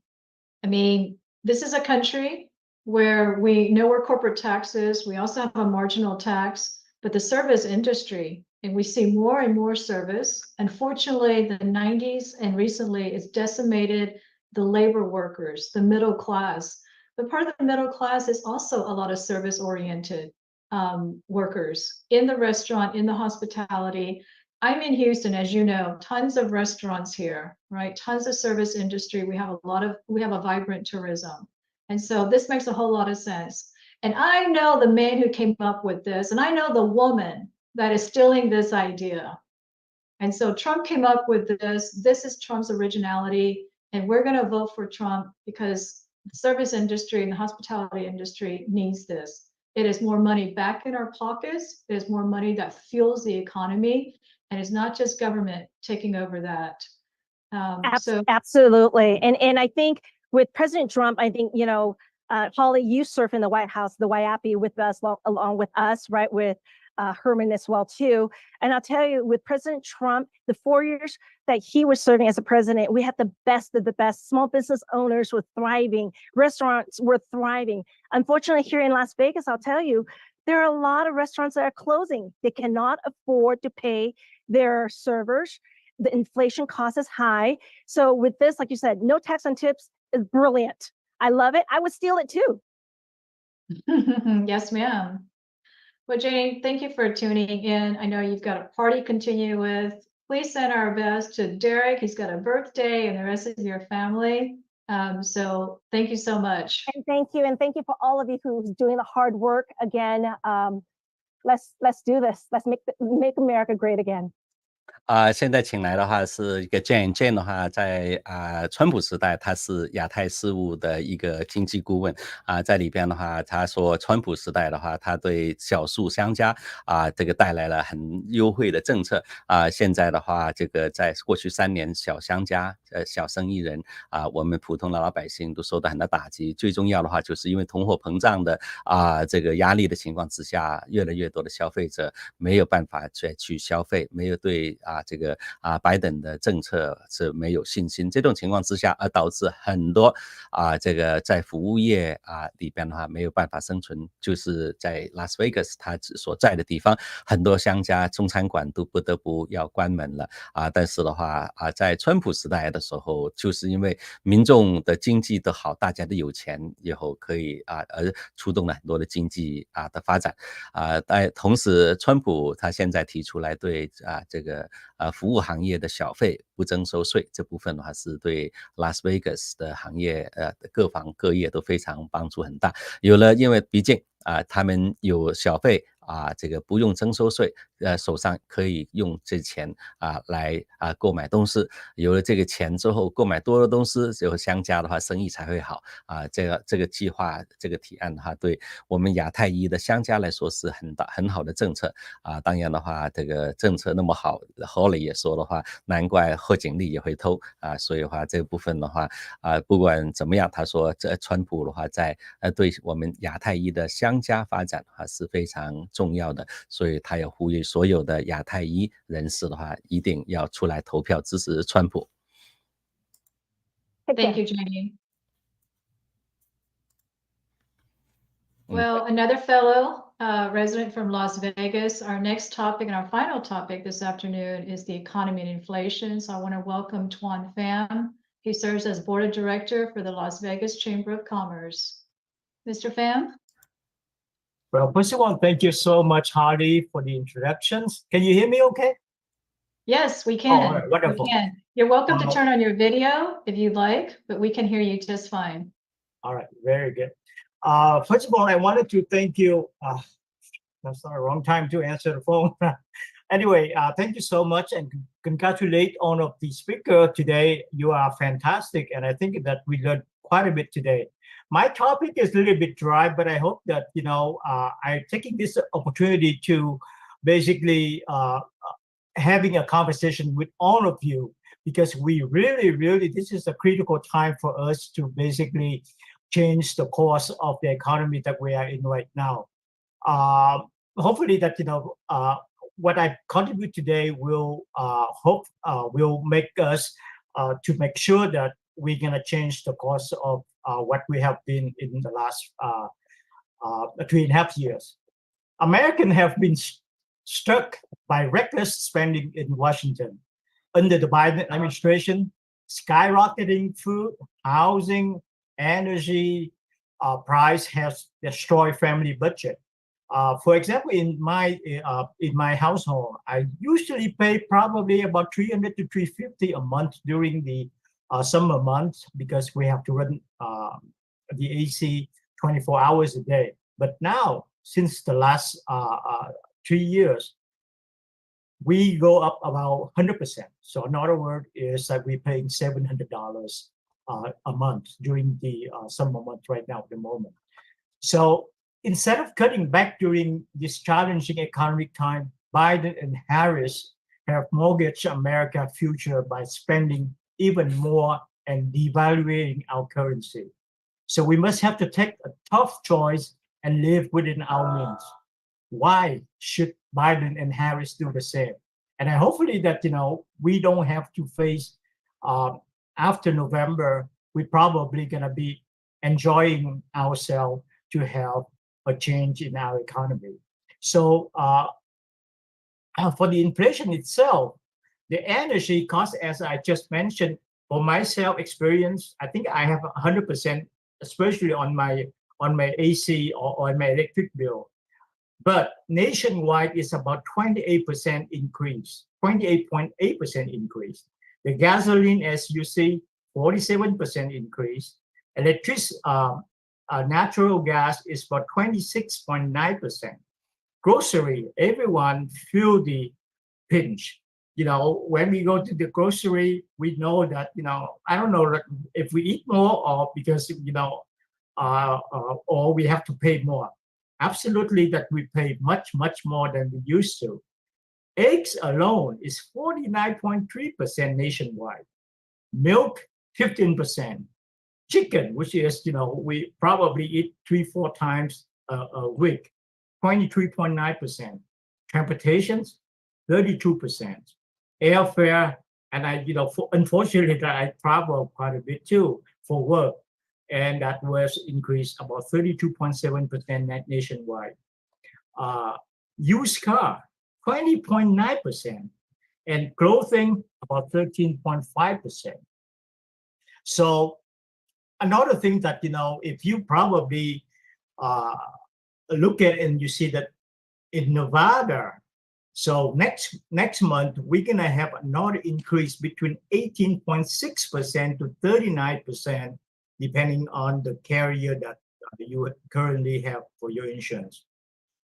And those account for about 10% of most of the family annual budget, and sometimes even more than that for a family that who has less income. Another thing that we can see is one of the speaker earlier that have said homeless is gonna see everywhere. Actually, I just read the article this morning. 2 days ago. Homelessness has been increased about 20%.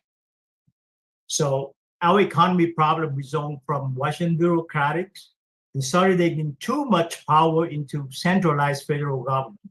It isn't what the founder is intended. So conservatives need to be we need to have some fiscal responsibility, spending accountability, permanent tax relief, and energy independence and security. Those are the critical issues that we need to change. So if for some reason the elections go the way that the Democrats wanted to win the White House, here is the tax proposal, and I wanted to take some of the critical things that I wanted to share with you.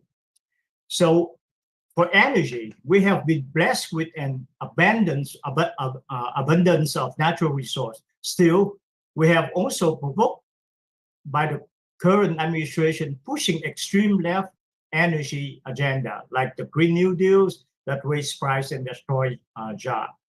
Biden-Harris is systematically reversing all of our progress through America First policy.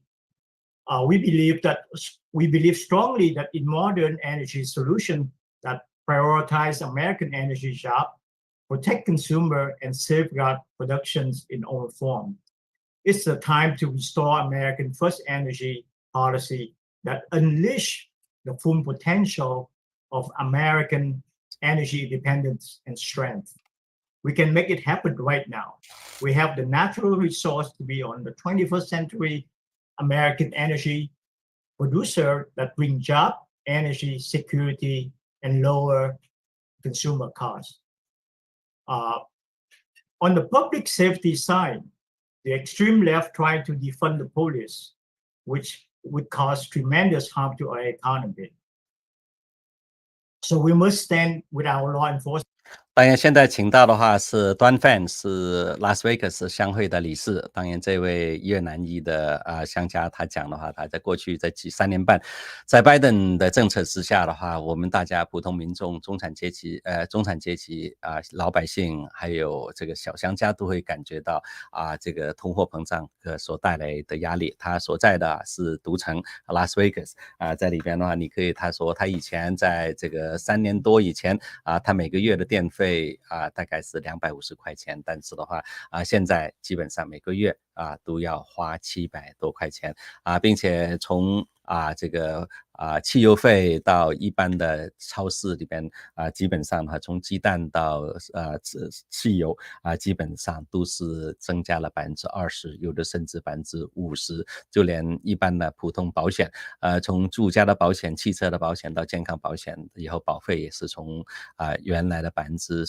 这个增加了18%到29%这些费用的增加已经让普通民众的话这个感觉到很大的压力。同样的游民问题，就连拉斯维加斯的话也出现了越来越多的游民这种游民基本上在每一年都以20%这个速度来增加游民问题政府也没有办法来解决同样的在这个能源方面的话因为能源这个拜登的能源政策而导致我们的汽油费涨了之外，还有所有的成本都在增加这种情形，他认为的话，拜登的政策完全是错误的。川普他要以美国的至上的能源政策以后鼓励在美国本土开发石油这个部分的话才能够降低成本，这也是正确的政策当然的话，在这个公共安全方面拜登政府贺锦丽一贯都推动所谓的这个取消警察经费这个样子的话并没有说要鼓励这打击犯罪，而导致这个犯罪除罪化的法案都在进行，警察变成了一个这个罪人一样，反而犯罪分子的话得不到任何的惩罚他认为拜登如果是这个4年下来的话，已经是造成我们社会治安的问题，拉斯维加斯赌城的话已经出现了很严重的问题再来4年的贺锦丽的政策可能会摧毁到我们美国国家还有社区的安全。And be committed to the entirely funding and enhancing, not politicizing public safety. We need a leader who are committed to pursuing justice against anyone who disregards public safety and the well-being of their fellow Americans. So one of the tax proposals from Harris, the down payment assistance for the first-time home buyer, it is very sweet to hear that she's proposing 25% tax credit for the first-time home buyer. It looks great on paper. However, this will certainly create more demand for housing. Unfortunately, home prices are still high due to a lack of supply and relatively strong demand. This proposal will raise demand on house and cause home price to rise further. As home price rise, more and more people at the middle and lower end of the economic spectrum will be priced out of the market. While this policy may translate into more vote in the long run, it could hurt many of the same people she is trying to help. As far as the long-term capital gain, so she is proposing the current rate is 15 to 20%, depending on your bracket, to a flat 28%. The new rate would apply to about, for at least for the income earner with $1 million, it would raise to about 39%. So that is something that we have to really look into it. Now, another crazy things that we see that unrealized capital gain. Under the current law, taxpayers pay tax on the growth of the value of the asset when they are sold or realized. But gain on asset held for less than 1 year are subject to ordinary income tax, which gain on asset held for longer than 1 year rate at the top rate of about 23.8%. It unrealized because you haven't sold the stock yet. Under Harris' plan, you would own a capital gain tax of 25% gain, even though you did not sell the stock. Thus, you would have to find the money to pay for the tax from another source. What happened if the stock price falls into 9% per share? For example, if they lose the money, it's unclear, but you should be able to claim the loss again, even though you haven't sold the stock. Corporate income tax increase. Based on Harris' proposal, the current rate is about 21%. Now she wanted to raise it to 28%. The higher corporate tax will cause some corporations to relocate outside of the US to a country with a more favorable tax environment. This is called a tax inversion, and tax to occur more often than when the government raises corporate tax. So this is the time.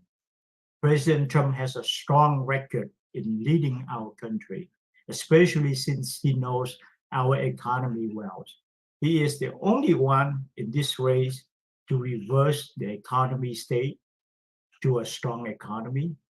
So please make sure to have your family, your friends who vote in this election to save us from losing our country.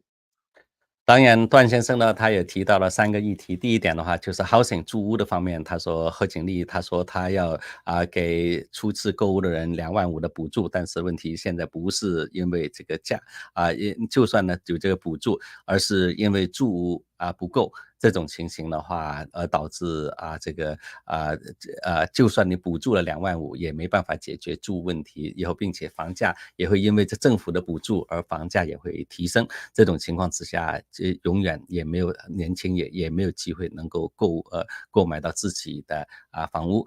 第二点他提到的话，就是拜登这个贺锦丽政府他提议，他说他要对一些没有拿到的这个增值税也要征收，就是说你在投资的股票方面，你还没有 cash 出来，你不要出售，但是的话，你在股票的在今年的增值也要增加，也要征税。这部分的话，没有拿到的增值税以后，而还要征税，而导致更多的资金不愿意投资在股票上面。这没有这股票的投资方面这个很多企业发展就没办法筹到必要的资金。这种情况之下，只会影响到经济的发展。另外一点的话，他也提到这个贺锦丽他已经提议要将现在的企业税从21%增加到28%，而川普是要求将现有的原来从川普的时代，从原来的35%降到了21%，他也在降企业保证，他会再度降降为20%，从21变成20，这样子的话可以吸引更多的美国企业留在美国。而贺锦丽的这个杀鸡取卵的做法，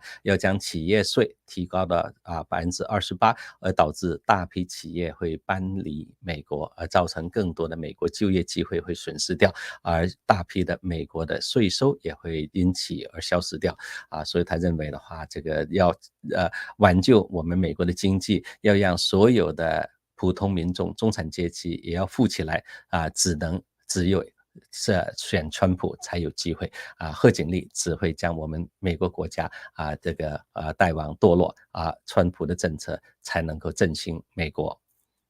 Thank you. Tuan, very well said. All of those numbers, all of those facts, again, are publicly available. I do want to say, though, that while there's a lot of information out there, 2 months ago, we saw that the White House had reported job numbers, which were, quote, favorable. And I don't remember if it's, 200,000 jobs created or 400,000 jobs created, but then they had to reverse that because it was not that optimistic. And so, you get a little jaded. Okay, well, what's a fact? Is it the right number of jobs? Is this an optimistic point of view? Yes, we all want to be optimistic, but the reality is the facts are the facts. They had to reverse that because it was a net loss of 800,000 jobs. That's almost 1 million jobs. And so you always ask, well, what goes into that calculation? What's the numerator? What's the denominator? What's the percentage? And those are valid questions. But I think when we as voters are informed and educated, and there's a lot of information out there, we are better prepared to go and vote, right, with information. And that is one of the purposes that we're here to fulfill with Asians Making America Great Again, to inform. And we have a staff, we have unpaid staff, but we do have a team of volunteers and a staff where we have access to that data. And you've seen some of that from the speakers that we have today. I know we're a couple of minutes over and there are a couple of hands raised. And before I close, I want to address and see if we can just take a couple of questions for those that have their hands raised. And so I think we have time for a couple of questions. If you can unmute your line, please state your name, where you're from, and ask your question. I think we have almost everybody who spoke with the exception of a couple, but please go ahead and ask your question. Anyone that has a question and raising their hands.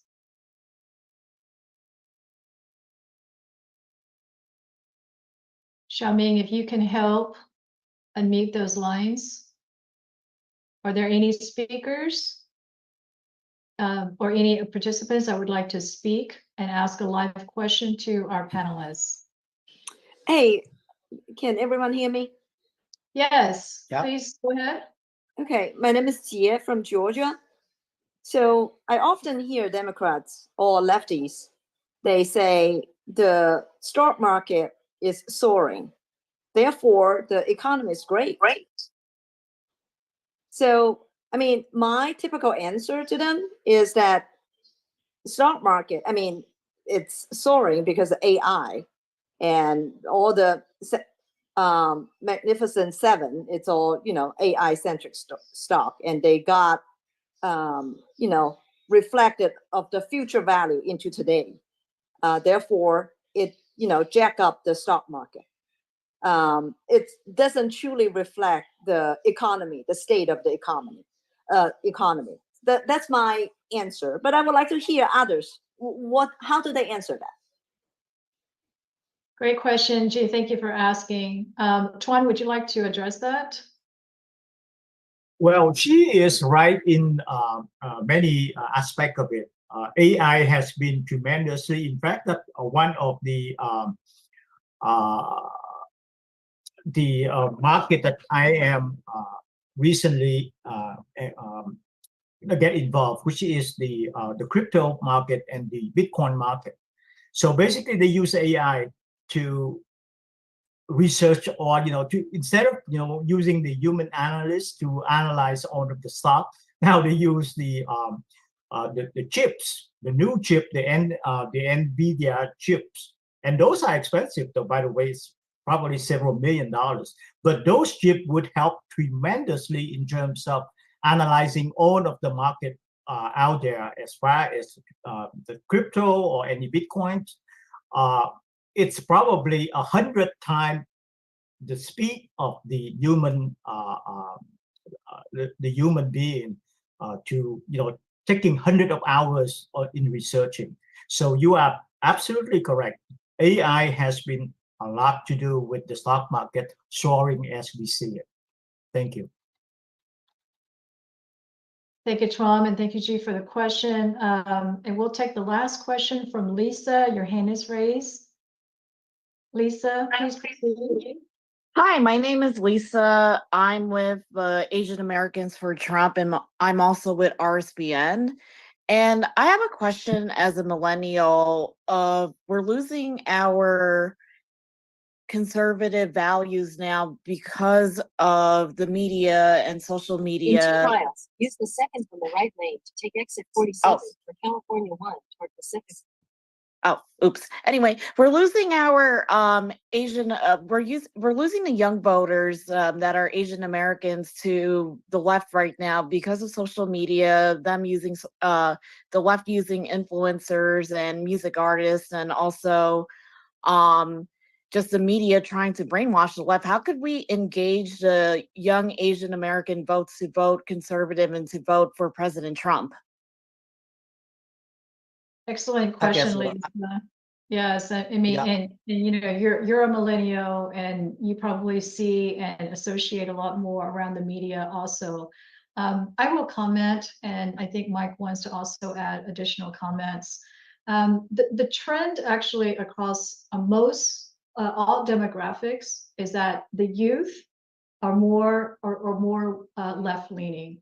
And this is across other minority groups and also the white vote, is that, we all have this euphoric idea of what this country can be, and everybody should have everything. But it does take that realism. Once you have a down payment for a vehicle, once you start wanting to own the home, which is an American dream, once you look at, wow, gasoline, really, I only paid $2.50 last year, but in the last couple or 4 years ago, but now I'm paying $4.50. When you start paying your own bills, as opposed to maybe parents or others that are supporting you, then you realize, there are policies that are impacting this. And they're tax policies, they're regulatory policies. And I think from what I've experienced, and also I've got young nieces and nephews that are of that age, and when they want to start a family and they realize, that is actually going to be very expensive. Would I be able to afford this? The child tax credit, or even babysitting if they have dual careers. And so we're seeing actually this across the country. I really love what Charlie Kirk has done with Turning Point and attracting the youth. My kids are, actually my son is in high school, and I see all the other kids around this neighborhood in Texas. And I was pleasantly surprised to actually see a Turning Point chapter at their high school. We need more of that. I'm pretty sure there's other chapters too for Democratic or left organizations and others, but it's good to see that in our schools. And it's good to actually see this on our campuses. And I know university campuses right now are leaning left, and voices and free speech is actually being suppressed. But Lisa, since you are a millennial and you're seeing this more, we would love to take your ideas. And we also have the data. This comes from AAPI data as well as a Pew Research on where the voters are in terms of age, gender, as well as disaggregating the data amongst all the different Asian American Pacific Islanders. But I think as these millennials are aging, they're actually seeing how policies such as taxes, housing, energy, education, food, etc., are impacting them, and they vote more conservative. Mike, would you like to add? Sure. I think Holly gave a very good answer. I just want to add another point. Young Americans, young generation, they have the love right? They pay sympathy to disadvantaged families. That's a good thing. So first, when you deal with this kind of children or your friends, you first agree with their good intent. However, you need also tell them, okay, when you evaluate policies, you should not only evaluate the purpose of policy, you need to evaluate the results, right? Like a communism, right? The purpose is so good to help every poor people all over the world. You guess what? When it was implemented, everywhere communism touches, we all see the poverty and the mass murder, right? So we need to really teach our young children and young Americans, let them know economic resources is scarce, right? We don't have a lot of resources, so that's the foundation we call economics, right? That limited resources, we cannot do a lot of things like utopia, we have to do something cost effectively. So the Democrats, that kind of utopian policy already failed, so they should not really follow that. 当下呢有2个观众朋友的话提了第一个问题的话，有关于 stock market 这个市场的部分。当然的话，市场的部分呢，他说现在他这位居民住在乔治亚州，也是一个摇摆州。他现在的话就是民主党的推动的话，就是说投我们的票，因为我们股市都非常好这个其实他说股票的好就是 AI 的股票这部分这个 Big Seven 有一个 Magnificent 7个这个有关于 AI 这方面。包括这些股票而带动的市场这也是这个后来这位商会的理事来承认他的这个股票好就是因为 AI 的发展在这部分里边的话，这个贺锦丽并没有任何的政策要保护推动 AI 这部分，所以这部分的话就是我们怎么样子要在美国高科技领先方面的话，要带动美国的经济方面呢，还是在川普的政策会比较好。当然有另外一名女子，她说她是属于这个千禧时代的婴儿，在20-30岁。她现在比较担忧一点的话，就是像她这种保守派的年轻人并不多现在左媒还有很多社交平台大部分的话都是鼓动年轻人，并且让这些年轻人来支持民主党。这个部分的话，民主党里边的话很大部分一个千禧时代的婴儿，他们都是支持民主党的。我们保守派怎么样来解决这个问题？Holly 的解读的话，就是随着这千禧婴儿，他们现在的话结婚养小孩子了，他们要开始承担起家庭责任，要付税，这以后要购物。这种情形他慢慢会感觉到民主党的政策并不行，因为这种情形的话他们会开始来进行来调整他们的政治理念当然的话他也鼓励更多的这个家长或者是年轻人能够鼓励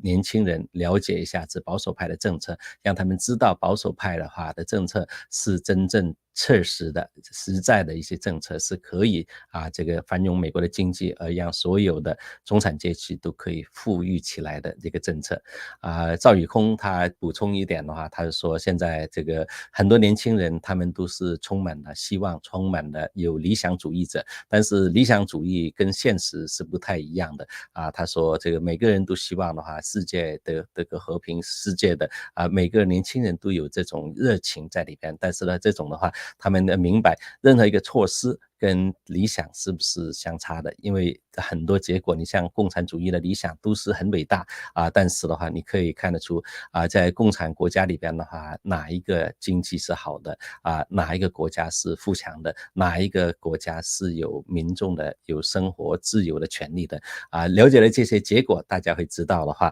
理想跟现实是有差距的，这种情况之下才能够鼓动更多的年轻人更务实的了解政策，而不是凭空的用一股热情来投票。我们看看还有没有最后补充的。Holly, it's just want to add to that. I think one of the problems we have is that Asian Americans, we don't really know to mobilize the grassroots, and the Democrats has mastered that for many years. But I was with Charlie Kirk in Arizona, and for one of his meetings, and he filled the stadiums with thousands and thousands of young people. And I see that awakening with the young people for love of country. And I'm seeing that pockets of different young people interested to get into politics. I think for you, Lisa, it's you had to deploy different resources and mediums. TikTok, we need to get into TikTok, Instagram, and I think those were about 42 million young people, 19-year-olds and up, able to vote in this coming election. So I think you can message the young people better than many of us. You can relate to them, and so I think it's important for you to deploy those assets, especially talking to them through TikTok and other medium, so that we can reach them and educate them on the issues, why we need to vote for President Trump come November the 5th.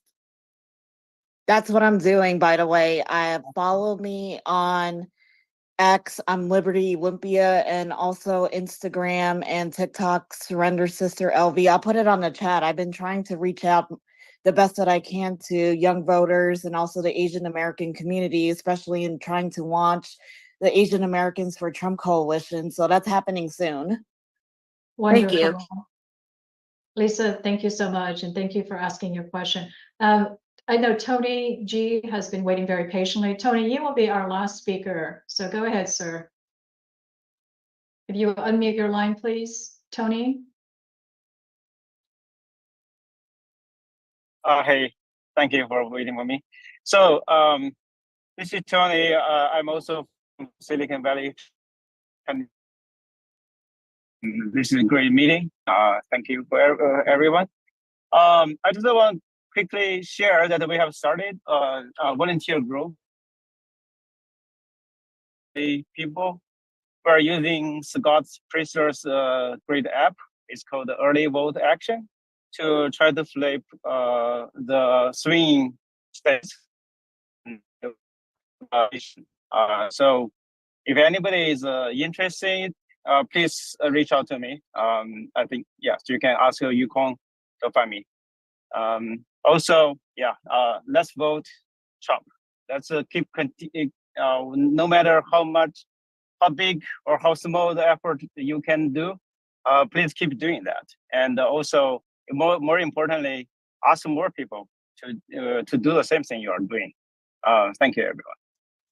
最后一个问题的话，当然的话，就是因为通里的年轻人，他也是呼吁的话，大家不管是住在哪里，很重要一点的话，要鼓励更多身边的朋友登记成为共和党，登记来出钱出力来支持共和党的候选人，支持川普，这样子的话才能够帮助我们美国因为毕竟今年的大选影响到我们国家的命运，对我们很多华人来说发出自己的声音是透过投票，很多华人也是一样，你可以看得出大家都是爱国、爱美国、爱我们现在这个在我们已经接纳的我们的成为美国公民的这样的一个国家。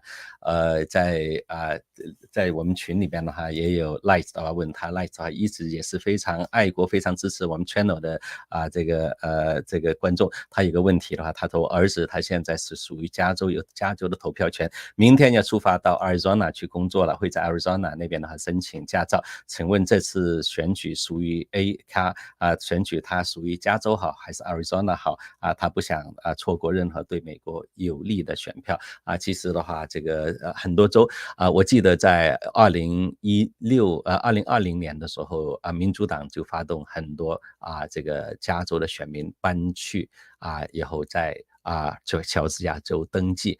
乔治亚州的话，他的登记成为选民的话，他只要你那边有地址就可以登记拿到选票，所以的话出现了大批民主党加州的人士到那边去登记投了票之后再回来加州每个州对每个州的选举资格它有规定在这个乔治亚州它是没有所谓的居住半年以上或者是几个月以上，在加州的话，基本上你在加州居住3个月这个30天，就是我加州的居民，你就有资格登记成为选民在 Arizona 州这个可以问他一下子，应该也是这个有地址有话在那边呢有居住就可以登记成为选民当然的话，在加州投票好还是在Arizona 投票好的话我们之前也讲过有7个摇摆州是决定川普的胜诉的这个7个摇摆州大家记住的话，在我们西部地区是内华达州，也是拉斯维加斯那一带第2个就是 Arizona 州这2个州在我们西部里边的话是关键州，所以你儿子有机会如果能够申请到 Arizona 州的这个选民选票的话，应该是在 Arizona 州去投票，因为在东部的话我们从北边开始数Michigan 州是摇摆州 Wisconsin 州是摇摆州同样的再下来一点的话是 Pennsylvania 州宾州，所以还是 Pittsburgh 还有或者是费城 Philadelphia 居住的华人的话，你的选票至关重要。以后再过来是北卡州在北卡州的话有很多在当地教书的居住的做研究的很多都是华人，一定不要错过你的选票。另外一个的话，最后一个是乔治亚州，住在 Atlanta 的也有很多华人所以这些这个在东部的5个州我们刚才讲的 Michigan 州 Wisconsin 州这个 Pennsylvania 州北卡州还有这个乔治亚州，这5个州的华人很重要因为在任何这个7个摇摆州里边的话，如果能够多获得43000张选票所以就会上去的。所以的话现在虽然很多州都说在加州的话这个支持贺锦丽的人很多但是我们知道的话，在纽约州加州我们民众没有办法这个在成为多数而让这个选举人票的话给川普，但是的话在我们加州现在民主党也是想办法将这个9个加州的共和党议员要换下来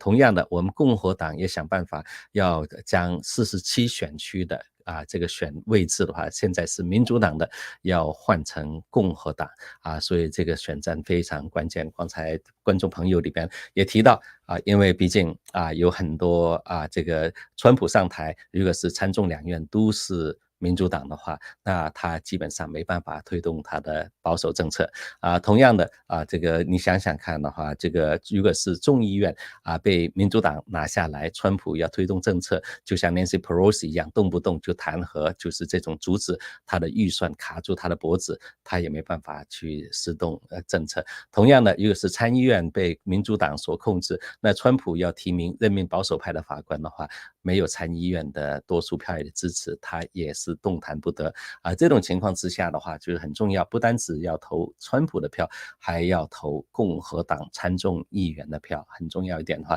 大家不要感觉到我这票不重要，就像的话这个我们很多网友的知道的话每一票都要投，并且的话要发动身边的所有朋友都要投。我们再看看的话，这个谢谢大家的参与所以的话尤其是 Irene 的话发表了很多这方面的意见，谢谢你。以后的话有很多人都是说这个我们全家人都要投票支持，除了支持川普之外，还要支持身边自治选区的共和党候选人。以后谢谢大家的这个参与，也谢谢 Anne 的参与这部分里边的话我们看一下子的话很重要的 Irene 也讲的话就是说这个一定要想办法的话这个要支持川普还有保守派的这些候选人，因为毕竟你可以看得出，从目前看得出很多尤其是亚太裔扮演的举足轻重的角色。如果我们能够集中年轻人还有我们华人的选票，我们就不会让大家感觉到我们来自中国，我们只支持民主党这个想办法的话，将民主党的话将中国变成一个共产主义社会其实不是，我们跟美国其他主义一样，来到美国我们就要落地生根，我们爱美国，我们爱我们自己的这些新的国家，我们要爱我们下一代即将要生活一辈子的国家。谢谢大家今天的参与，还有谢谢大家的收看，我们明天再会。